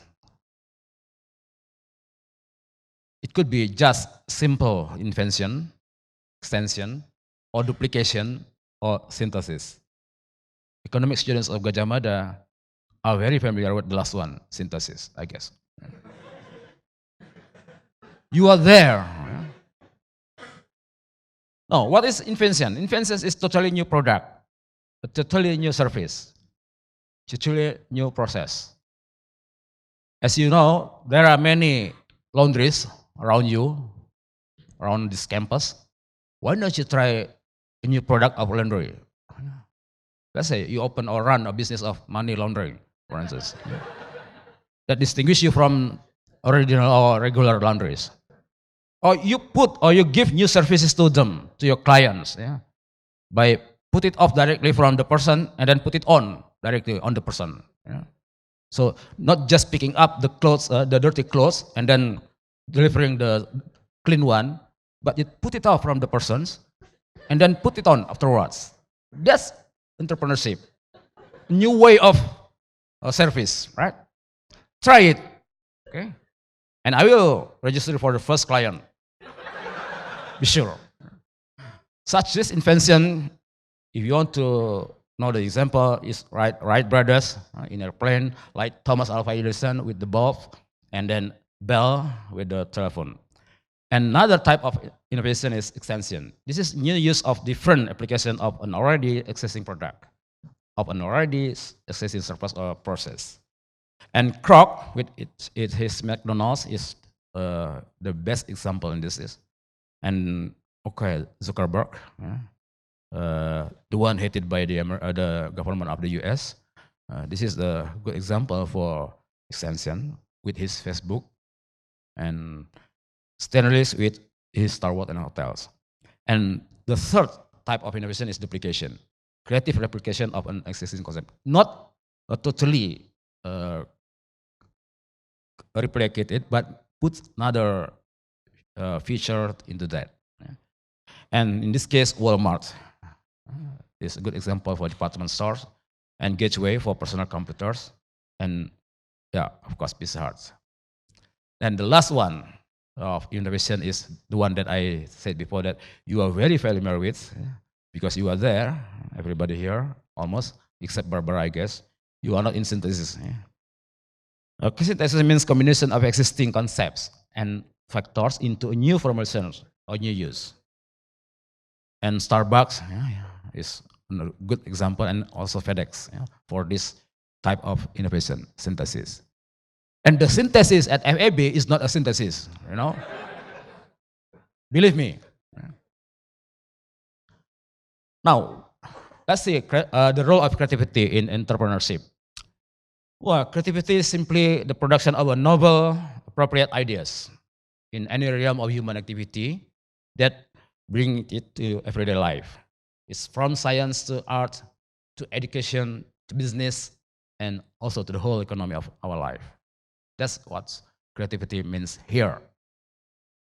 The ideas must be novel, of course, because they cannot be simply bizarre. They must be appropriate to the problem and opportunity presented.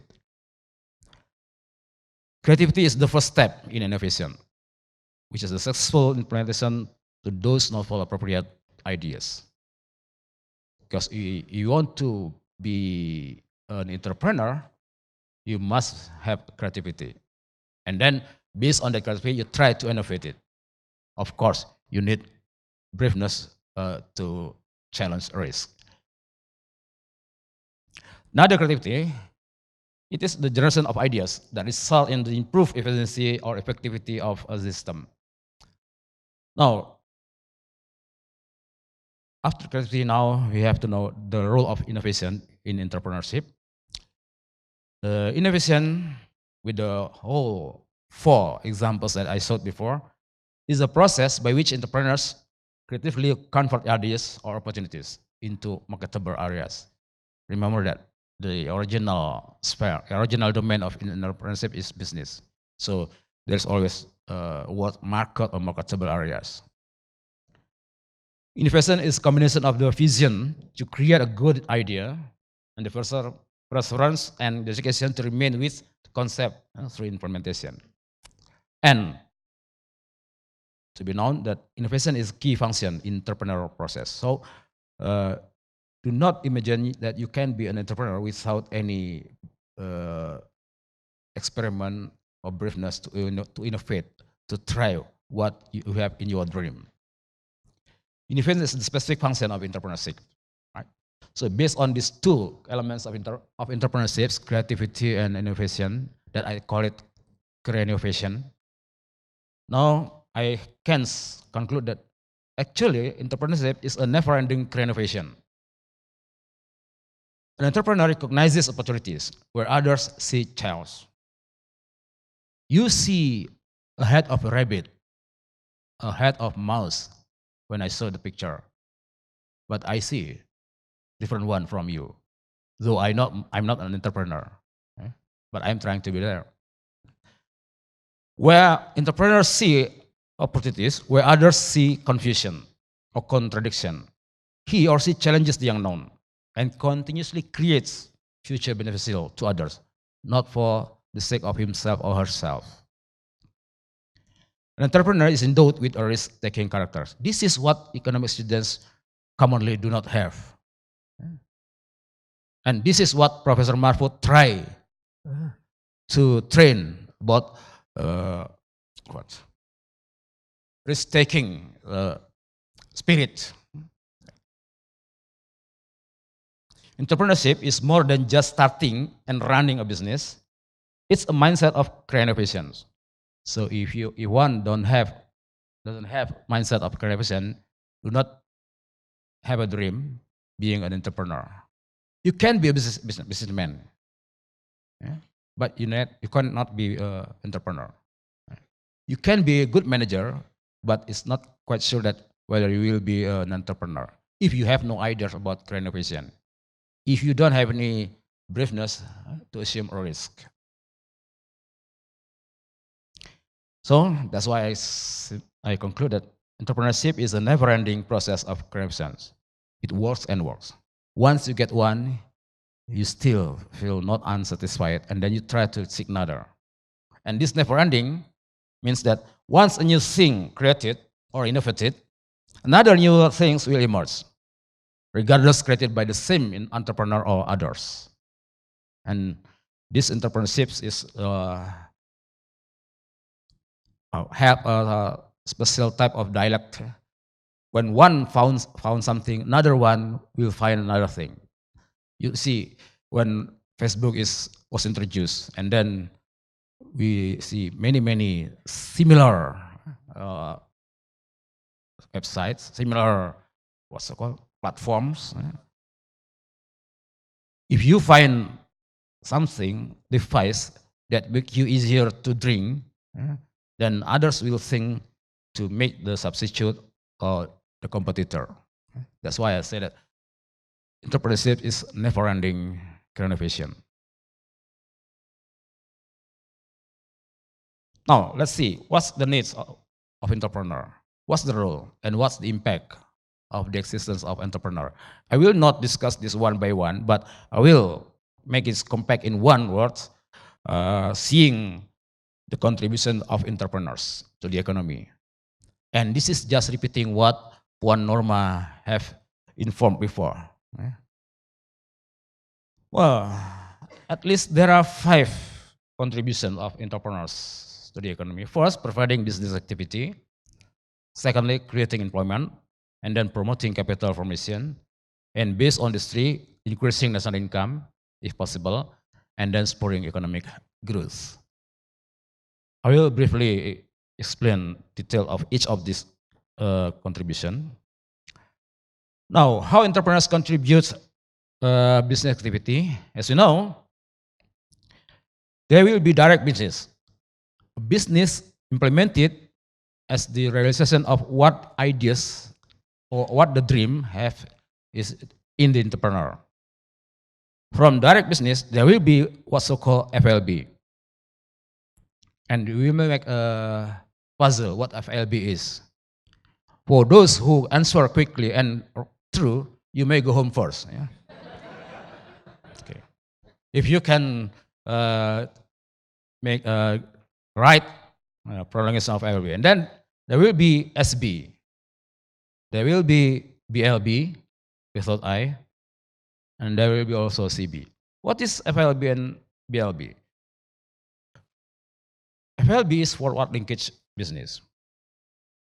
Once a new thing created, there will be another thing will be created by others to, well, maybe just to repair the previous one or to make variations for that. Once, for instance, a student at Gadjah Mada create a new transporter from the East Wing campus to the West Wing campus by using, let's say, maybe Flying Fox or any other. And there will be another business that will make safer Flying Fox. Okay. That's the forward linkage business. And there will be also backward linkage business. And then there will be also sideward linkage business. It is CB and SB. CB is complementary business. Other things that complements of the previous one, or substitutive business. Other things that the rival of the previous thing. You know, Instagram is rival of what? Anybody involved in Instagram? Is it the rival of maybe Facebook or what? Or Telegram? We had Telegram 20 years ago, but different from the today's Telegram. Okay? When Barbara was still a kid, maybe there was a Telegram, right? Telegraph, you call it, yeah? But different from the current Telegram. Okay. But believe me, that direct business of an entrepreneur will create another business, whether it is the forward linkage or backward or sideward linkage. You see the creativity of Jakarta's people.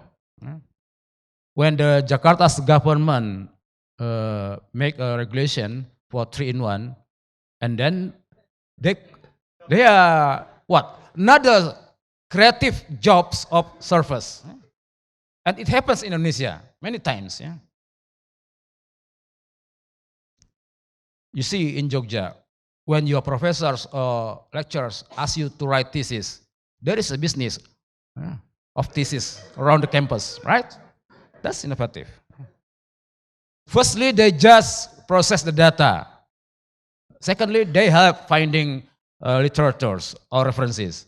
And now they completely do it for students. Yeah. Now, imagine Gojek now has many various of types of products. Yeah. I told my students in one class that someday Gojek will also introduce us a new product named Go Class. Go Class is for students who have not enough time to go into class. So they will replace you to come into the class. And I will ask Gojek to provide another service, which means Go Teach. Okay? So in one class, so one day, there is Go Classers, and the Professor Mahfud is replaced by a Go teacher. Okay? That's in the future. Okay? That's entrepreneurship. Okay? Right. Now, what's the contribution of entrepreneurship in creating employment? How entrepreneurs can create employment? Look, when ideas of entrepreneur is realized, a new firm is established, and several workers must be hired, must be employed, for sure. At least one as his or her secretary. Yeah. And the new firm will inspire establishment of new other firms linked to its business. That's I called before FLB, BLB, CB, and even SB. And consequently, more workers will be employed.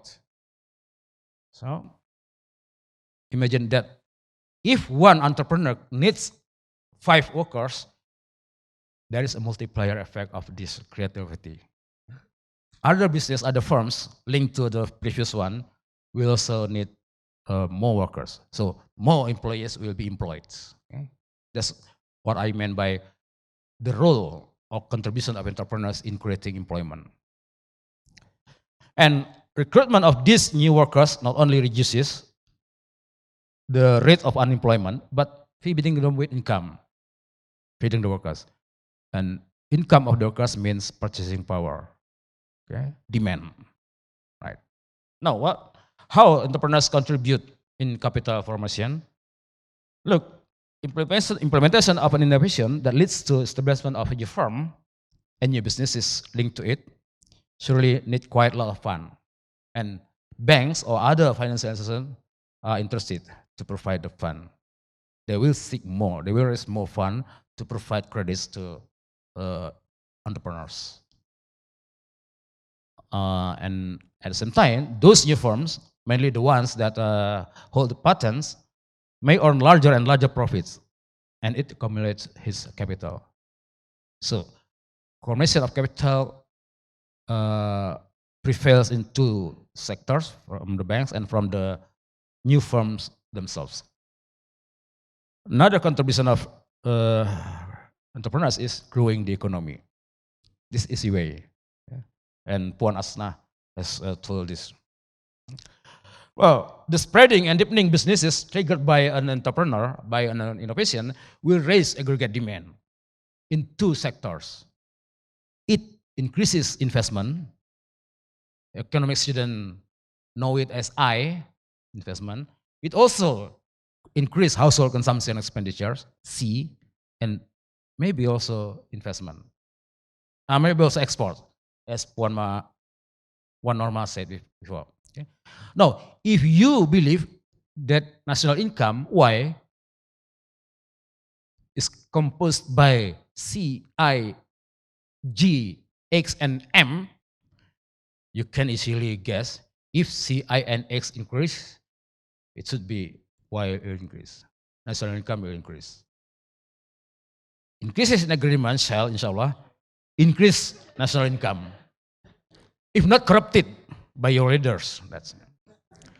And this increase in national income, presumably prices can be maintained stable, will produce an economic growth.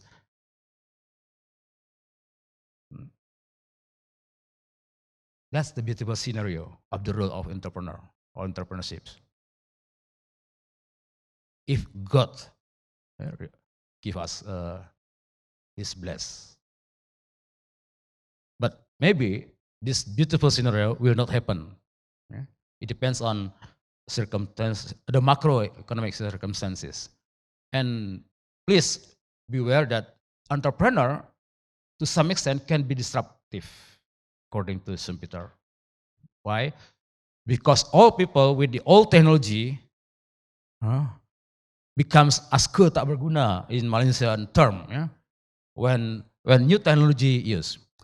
You know, when more or less 15 or 20 years ago, I used my desktop and I have a drive for inserting a large floppy disk.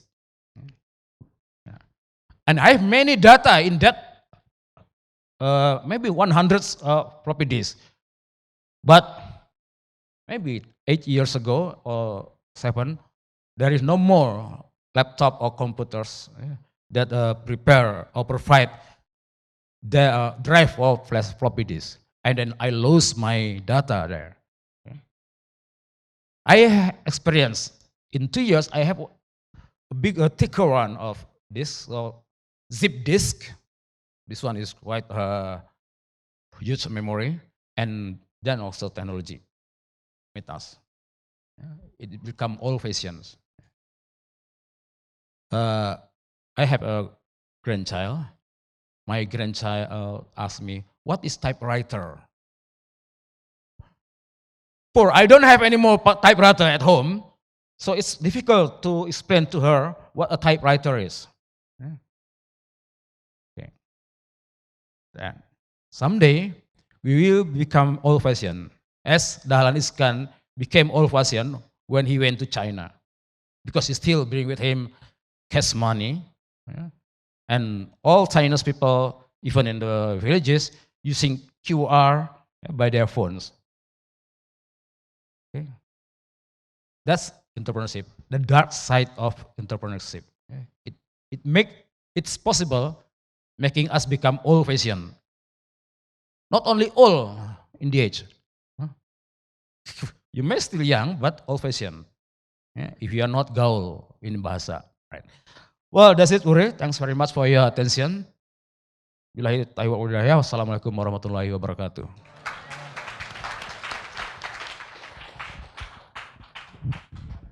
Thank you, Pak Dumairy. Very interesting and entertaining. So I believe after this, the faculty will appoint you as a coach for creating great innovation student in this faculty. You have many idea on how to establish the entrepreneurs from this faculty. Okay, now is come to Q&A session. And in the first session, I will give three questions from the audience. Please mention your name, your institution, and to whom you address your question.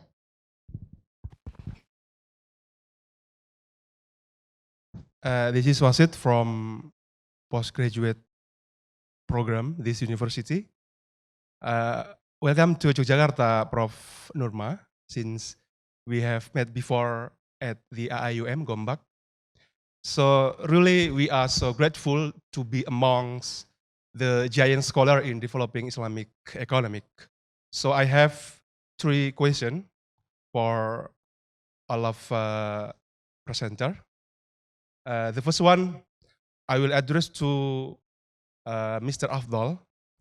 With the emergence of Islamic finance 3 decades ago, we have so many expectations that this kind of new point of view should provide us several advantages in short run and promote the importance of realizing well-being as well in long run.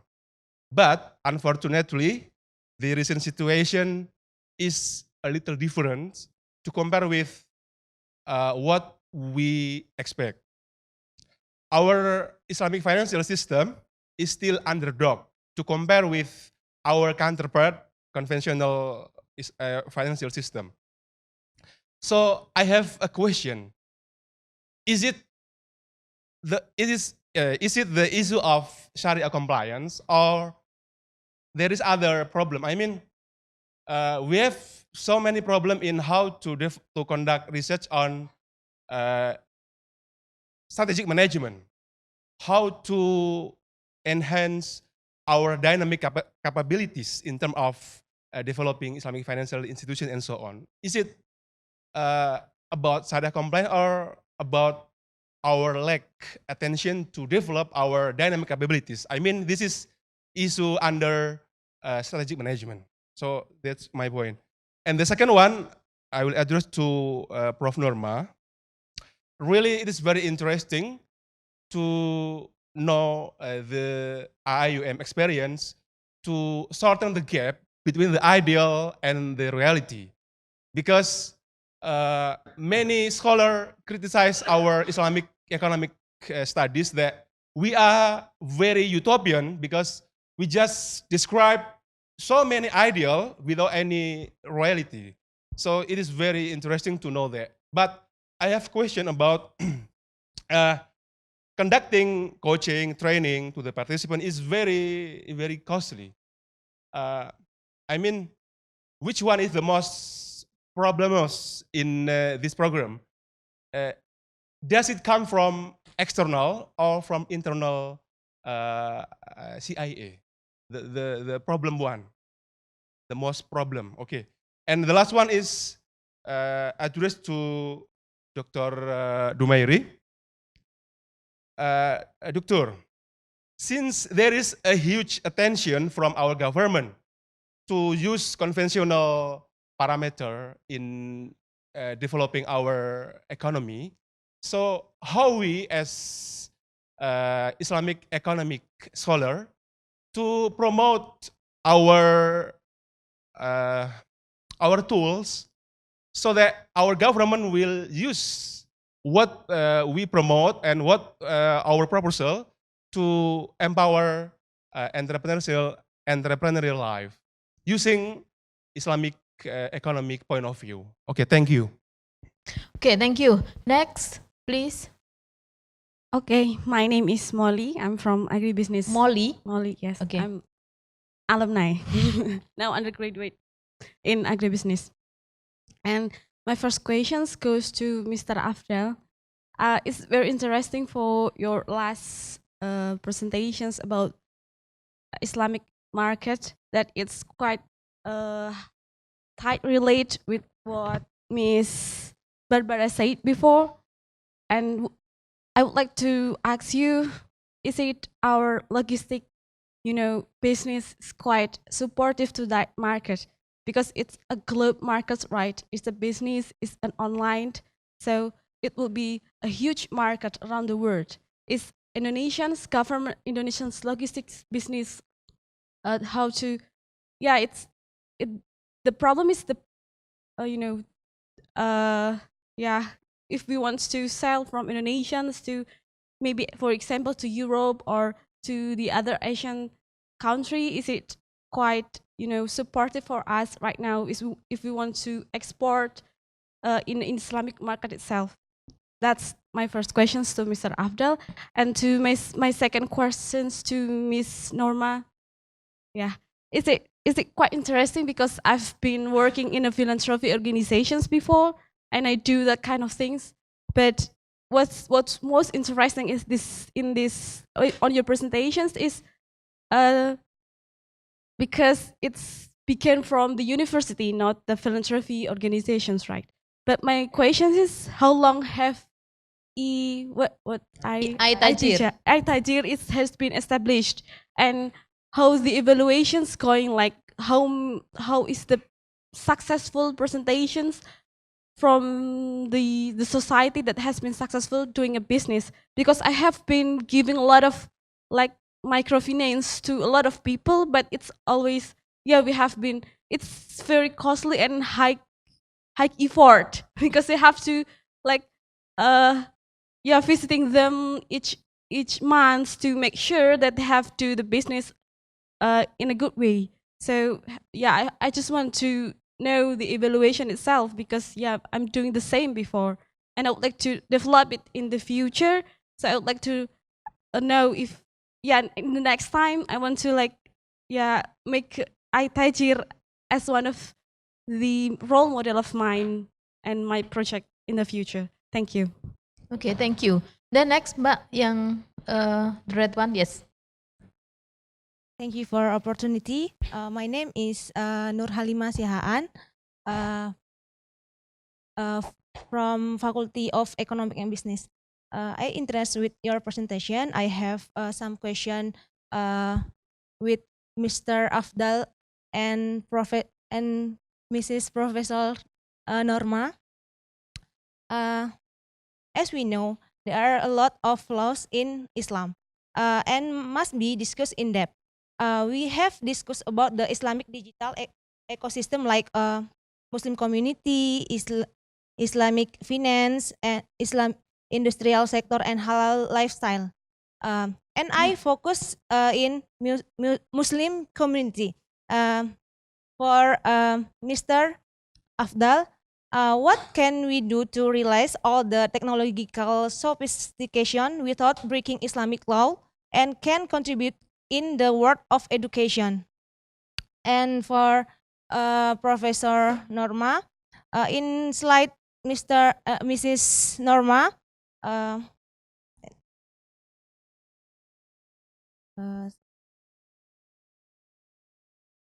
slide Mrs. Professor Norma, why the poor is normally denied access to financial institution, and the answer not credit worthy, not collateral, and etc. And my question is, what is the solution that we have to do in the technological era without breaking the Islamic law? Thank you. Okay, thank you for 3 questions. I will give the opportunity to respond this question because 3 question addressed to Pak Afdhal and Prof Norma. You want to answer first, Pak Afdhal or Prof Norma? Thank you. Okay, so the first question is strategic management issues.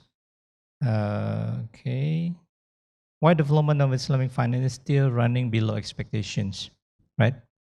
Okay,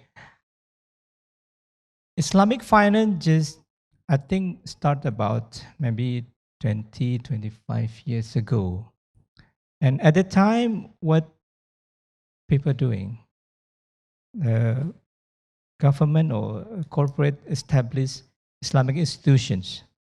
Bank Muamalat is the first Islamic bank in Indonesia, and then followed by another banks, Bank BSM, BRI Syariah, and more Bank Islamic in Indonesia.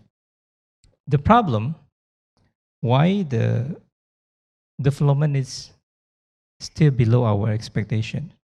I think the intention is different. First, when they establish the financial institution, it's not only in Indonesia, but the issue also, I think, is happened in the other another country as well. The Islamic institution tried to compete with the conventional institutions, and the issue come, they try to mimicking the product. So that's the first primary issues. If you go to the Islamic bank, you ask the customer service whether they know, they understand or not, whether it's what is musyarakah, what is mudarabah, what is murabahah. So what are the difference between them? Definitely, maybe more than 50% cannot answer that correctly. That's a customer service sitting in the bank branch. So, and then they come to the customer selling the product. Oh, this is the Islamic time deposits. So blah, blah, blah, blah, blah. And then the share, the nisbah is equivalent to 7% or equal to interest rate. So the issue is when the institution try to deliver the product, they are not giving the basic things the basic kind of the product itself. So that's the issue. They try to compete with the conventional one, and then they missing the what they call it maqasid of Sharia. And at the end, when they try to improve, they have a something problem with it. Why people don't choose Islamic bank? Why people still put the money in the conventional bank? Or why people still using the other financial institution, the conventional financial institution? When I go to many area in Indonesia, people say, no different Pak. Tak beda. Yes, it's true. People say no difference because what they need still not accommodated by the Islamic finance. So the issue is we try to move from that problem when KNKS doing the master plan of Islamic economy. We try to do the different thing. We need to develop the economic transactions before the Islamic finance itself. So when the economic transaction, the entrepreneurship among the Islamic community, the entrepreneurship among the Islamic players can grow more innovations, more innovative product. At the end, they will use the Islamic finance. So that's the basics, how we will, what we are doing now to unlock the future of Islamic finance. I think that's the answer. And for the second questions, does Indonesia logistic infrastructure is supportive enough to serve the growth of economy for the export, everything, something? Okay. For the medium and big players, corporate, I think there is no problem. Indonesia product, they sell to another country, export to different kind of country in the world without any problem. But for the medium low, for the UMKM, still a lot of problem. Because of what? First, the economic of scale. The UMKM cannot export their product because the size is still low. But what happened in China? Why the UMKM in China can sell their product in AliExpress and Indonesia people can buy that easily? They can send the product to Indonesia with a free shipping cost. So in that case, we need to create like a industrial park for the halal product. Industrial park meaning not only the physical infrastructure, but it can also be maybe for example, like what I saw last month in Aceh, or the area in Bener Meriah Kabupaten, people, 90% of the people doing the coffee farming. And then the coffee bean, they sell to around the world. But the issue, the farmer only sell to the, what they call the tengkulak. So they only get a small income from what they grow for the coffee bean. And the rest, it happened because of traders. So we need a market aggregator. We need to build an aggregator. We need to build the logistic center, how to serve the end product with a small size and aggregate the product to become the economic scale. And after that, we can deliver to the normal export-import transactions. Because one container 20 feet, maybe it can load by many kind of product. So government in this need to jump with the new regulations and a new initiative to build the connectivity. People from Aceh can easily send their product coffee to Jakarta, to Yogyakarta. That's the connectivity means. So that's the issue, the market aggregator, the economic of skills, and also the regulations. Because in many area, I'm sure also in Yogyakarta, when the batik producers want to sell the batik, the clothes, so the issue, how to do it? What is the regulation to export to Malaysia, for example? Because market is there. And they need to collaborate. They need to make some aggregations of the product. So because of logistic issue is a problem. Indonesia index of logistic, I think, is worse than Singapore, of course, Malaysia, Philippines, and others. Because yes, we do have a lot of island in Indonesia to transport, to move the stuff from other island to from other city to another city also is very costly. So this kind of situation that we need to solve. And how to solve it? We need to do the market aggregations, the product aggregator. So what we call it now is Kawasan Industri Halal. Kawasan Industri Halal or Halal Industrial Park. Halal Industrial Park is the solutions for the logistic problem. In the Halal Industrial Park, that's an integration between financings, halal certifications, halal management. So all the process, packaging can be done there, producing can be done there, and also logistic can be done there. So the custom process also can be done in the Halal Industrial Park. So that's the initiative that we will launch in KNKS together with the Ministry of the Perindustrian. And the third question is about how to introduce digital to Islamic communities, to educations. You know, right?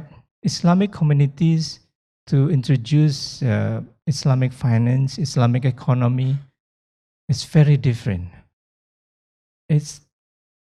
I don't know, if we bring the lecture to the Islamic communities, the book of the akad, difficult for them to understand. They don't want to read that. But how to make them faham and understand what is the Islamic concept? So that's need come through the halal lifestyle. We don't need to put all the knowledge or the akad into their brain, but we need to change how they're doing, how the lifestyle. When people change how they choose the product, they buy the halal food, they use the halal clothes, they go for the educations, the Islamic education, that's the halal lifestyle. So this we need to facilitate. So that's why we need to introduce many entrepreneurship to create a product easy to understand to the communities. So that's why when we try to engage to do the education for the Islamic community, we try to go from the movie, from the cartoon, Nusa and Rara, and then they are doing it good. So we need more than that. And then we need to try to introduce Link Aja Sharia, because it's already in your gadget. Or you bring it every day, anywhere. So why not use that as our daily activity. So I think halal lifestyle is a key. It's a key to deliver the knowledge of Islamic finance, Islamic economy to the society. We don't want to push them to understand Islamic concept, Islamic finance concept through the regulations. It not works. So it's you have to go through the lifestyle. And the result, I think, is good. Because now we can see from the cosmetic. If you look at many, I don't know whether all the girls and women here, when they choose the cosmetic, they concern for the halalness of the cosmetic. And this is that we need to improve more, to introduce a lot of other products. So I think that's my answer for the questions. Yeah.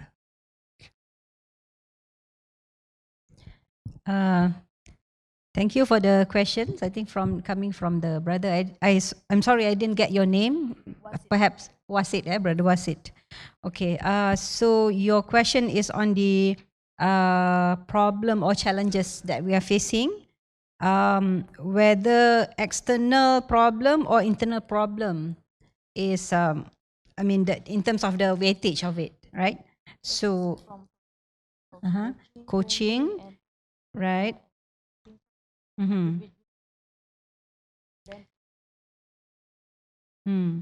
So basically, from the activities, training, coaching, and the other one is what he mentioned.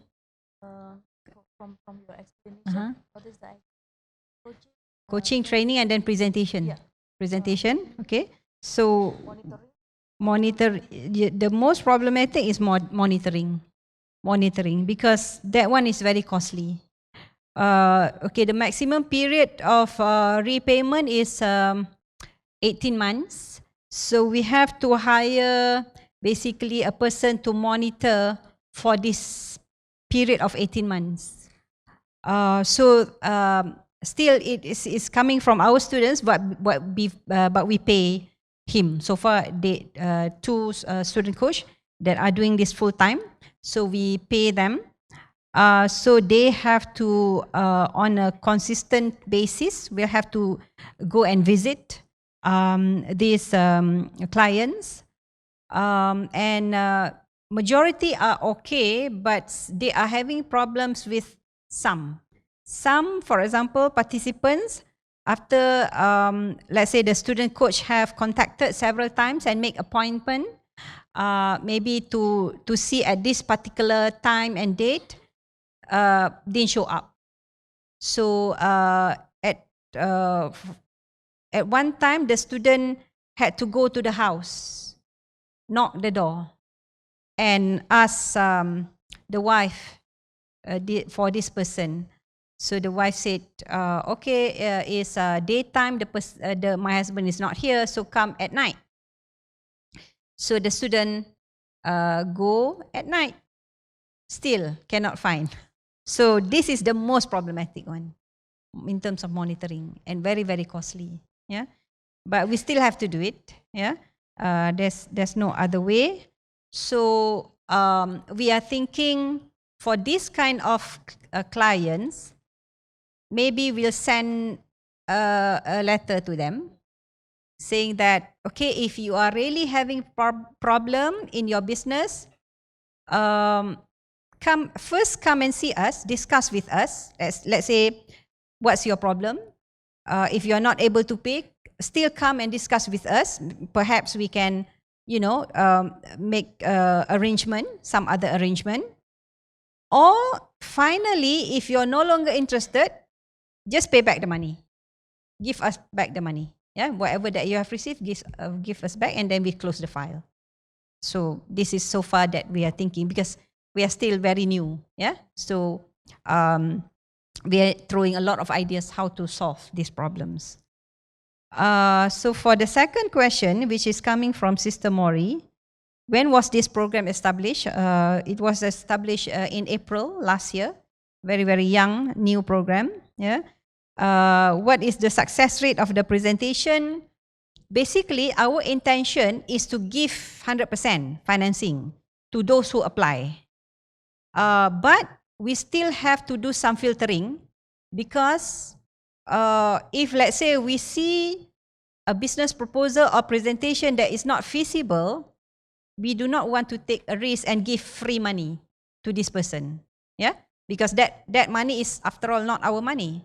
It's entrusted to us by the bank to disburse it for the participants to undertake income generating activities. Yeah, so we still have to, even though our intention is to give 100% financing to all of the those who apply, but we still have to do some filtering.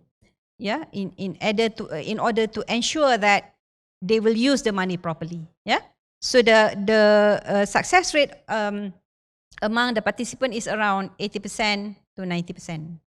Yeah, so it's very high. After the presentation, so we evaluate them, we see whether they have attended all the programs or not, and then from the presentation we evaluate the feasibility of the business proposal. Yeah, then we will decide whether to give them financing or not. So let's say for the third cycle, out of 29 people who presented, so we accept 26. So 26 out of 29 is around 80 to 90%, right, of success rate. The success rate of the business, because it's too early to say because the program is very new, right? Because you know some business take a longer gestation period. So at the moment, I'm not able yet to say what is the success rate of the business. Yeah, some of the participants are doing well. Some are still having problems. Yeah, especially those. Let's say one participant which is doing the mushroom business. I think I showed you the picture in the presentation. He is having problem with growing the mushroom because of the temperature. Because it seems that mushroom requires certain temperature, and he will have to, do some adjustment to the place where he is growing the mushroom. Yeah. So some are having problems, some are doing well, some have been missing in action. Yeah. So mixed stories. Yeah. So far, but still new. Yeah, still new. The program is still new. So I'm hoping that we will be able to address whatever problems that the entrepreneurs are facing. Yeah. The third question, which is coming from, I think, Nur Halimah. Yeah? Nur Halimah is asking what is the solution, yeah, for the poor in this technological era. Okay, in terms of, let's say, I think last night we were having, I think, this discussion after the dinner, and Pak Afdhal mentioned that KNKS is actually developing a system, a standardized system to the microfinance provider, right? So that they can input information or fill in information of their clients. So this is one way of using technology to help the poor. So that is helping on the part of providing, let's say, a system that enable to make it easy for microfinance entrepreneurs to input information, to upload information. But for the technology that can be used to the poor themselves, I'm not really sure because sometimes the poor have limited access to technology. Yeah.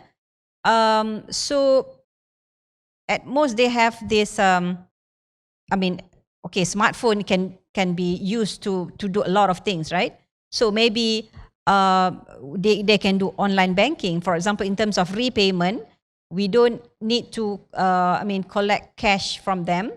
They can pay online or from e-wallet, for example. So that is how technology can help. But in terms of, I think the poor, the one thing that we realize when we are conducting this program is that we need to be engaged with them on a continuous basis. We cannot leave them like that. Yeah, they need to be. There is a need to be in touch with the participants, because small businesses. I mean, if you look at the literature, the success rate is very small. The failure rate is very high. More than 60% to 80% of small businesses. This was done in the US. This research fail after 6 months, for example. So that is for small businesses. What more for micro enterprises? Yeah. So the failure rate is very, very high. So there is a need to be continuously in touch with the clients. Yeah. So that's my answer. Thank you. Okay, we have last question for. Yeah, there is one question addressed to me. How could we ask the government make a special or Islamic criteria to financial institutions? I guess that's the question, guys. Well, we have do 3 things. First, we make proposals and address it to the government via institutions like KNKS or what else? IAE, Islamic Association of Indonesian Islamic Association of Indonesian Economics, I guess. Yeah. Okay, and Masyarakat Ekonomi Syariah, it's just like that. Through their association, and then we ask the government to do so, to use special or Islamic criteria for Islamic institutions. Secondly, we ask the institution itself, does it? So let's say we ask Bank Syariah Mandiri or BTN Syariah, whatever, or even BMI to make its own criteria in evaluating its own self. Okay, so it is not only they sell Islamic product, but they themselves must be Islamic. So do not try to sell Islamic product if you are not Islamic. Right? Because Islamic consumers may buy it from non-Muslim producers or traders. They can get Islamic products through non-Muslim producers or traders. Okay, so if Muslim or Islamic consumers, you hope they buy your product, you yourself must be Islamic too. Do not dream that your product will be bought by them without your own being Islamic. The problem is now, what I know, Bank Syariah Mandiri, even BMI, do not have their own criteria for their own self, whether they are Islamic or not. I'm afraid BMI or Bank Syariah Mandiri is more or less like Jewish selling Quran or selling what else? Islamic product. The product is Islamic, but the seller is not. I'm afraid like that. Yeah. What's the difference between buying Islamic products through non-Muslim traders directly? So many Islamic institutions just selling or make Islamic products without themselves being Islamic. That's a problem. Yeah. And they don't have their own criteria to evaluate themselves to be Islamic. Yeah. I say that it is not enough. Yeah, you sell Islamic products without yourself being Islamic. So the second channel is we ask each of Islamic institutions, whether hotel, whether banks or non-bank institutions, even Islamic university, yeah, to be Islamic first before they sell Islamic services, before they offer Islamic outputs. Okay. The third, we independent institution have to try to use our own criteria in evaluating them by our own criteria. Many will follow us if you try it. So UGM or any other university may try their own criteria to evaluate whether KNKS is Islamic or not. The product of KNKS may be Islamic, but the institution must be not. Yeah. I don't know how they pay for salary for the managers. Is it Islamic or not? That's the problem. Yeah. That's the same thing happens to Islamic banks like Syariah Mandiri or any other Islamic bank. The product may be Islamic. They use murabahah contract, they use musyarakah contract, and all with Arabic terms of contracts. But they themselves are not Islamic maybe. Okay. How they distribute profit among the shareholders? Does the main shareholder gets main profit proportionally? Is it Islamic? What about do not let money distributed among limited people? Yes. So it's not enough for us just selling or making product, Islamic product or services, without we service being Islamic. Because Muslim consumers may buy Islamic products through Jewish sellers, through Christian producers. If it is cheaper, if it is more convenient, then the same product sold by like Islamic institution or Islamic-like institution. Okay. Why not? Buying directly from non-Muslim sellers, the same Islamic products. That's three things. Send it through relevant institution, ask them to address it to the government, and then ask each institution to evaluate themselves, and then we try our own selves. That's the three things I guess you have to do. Okay? That's it. Thanks.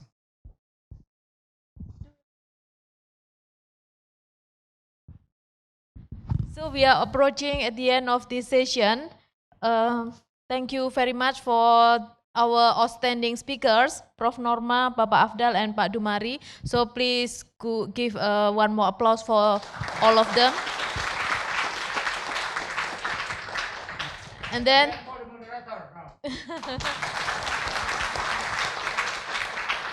so this is the end of this session.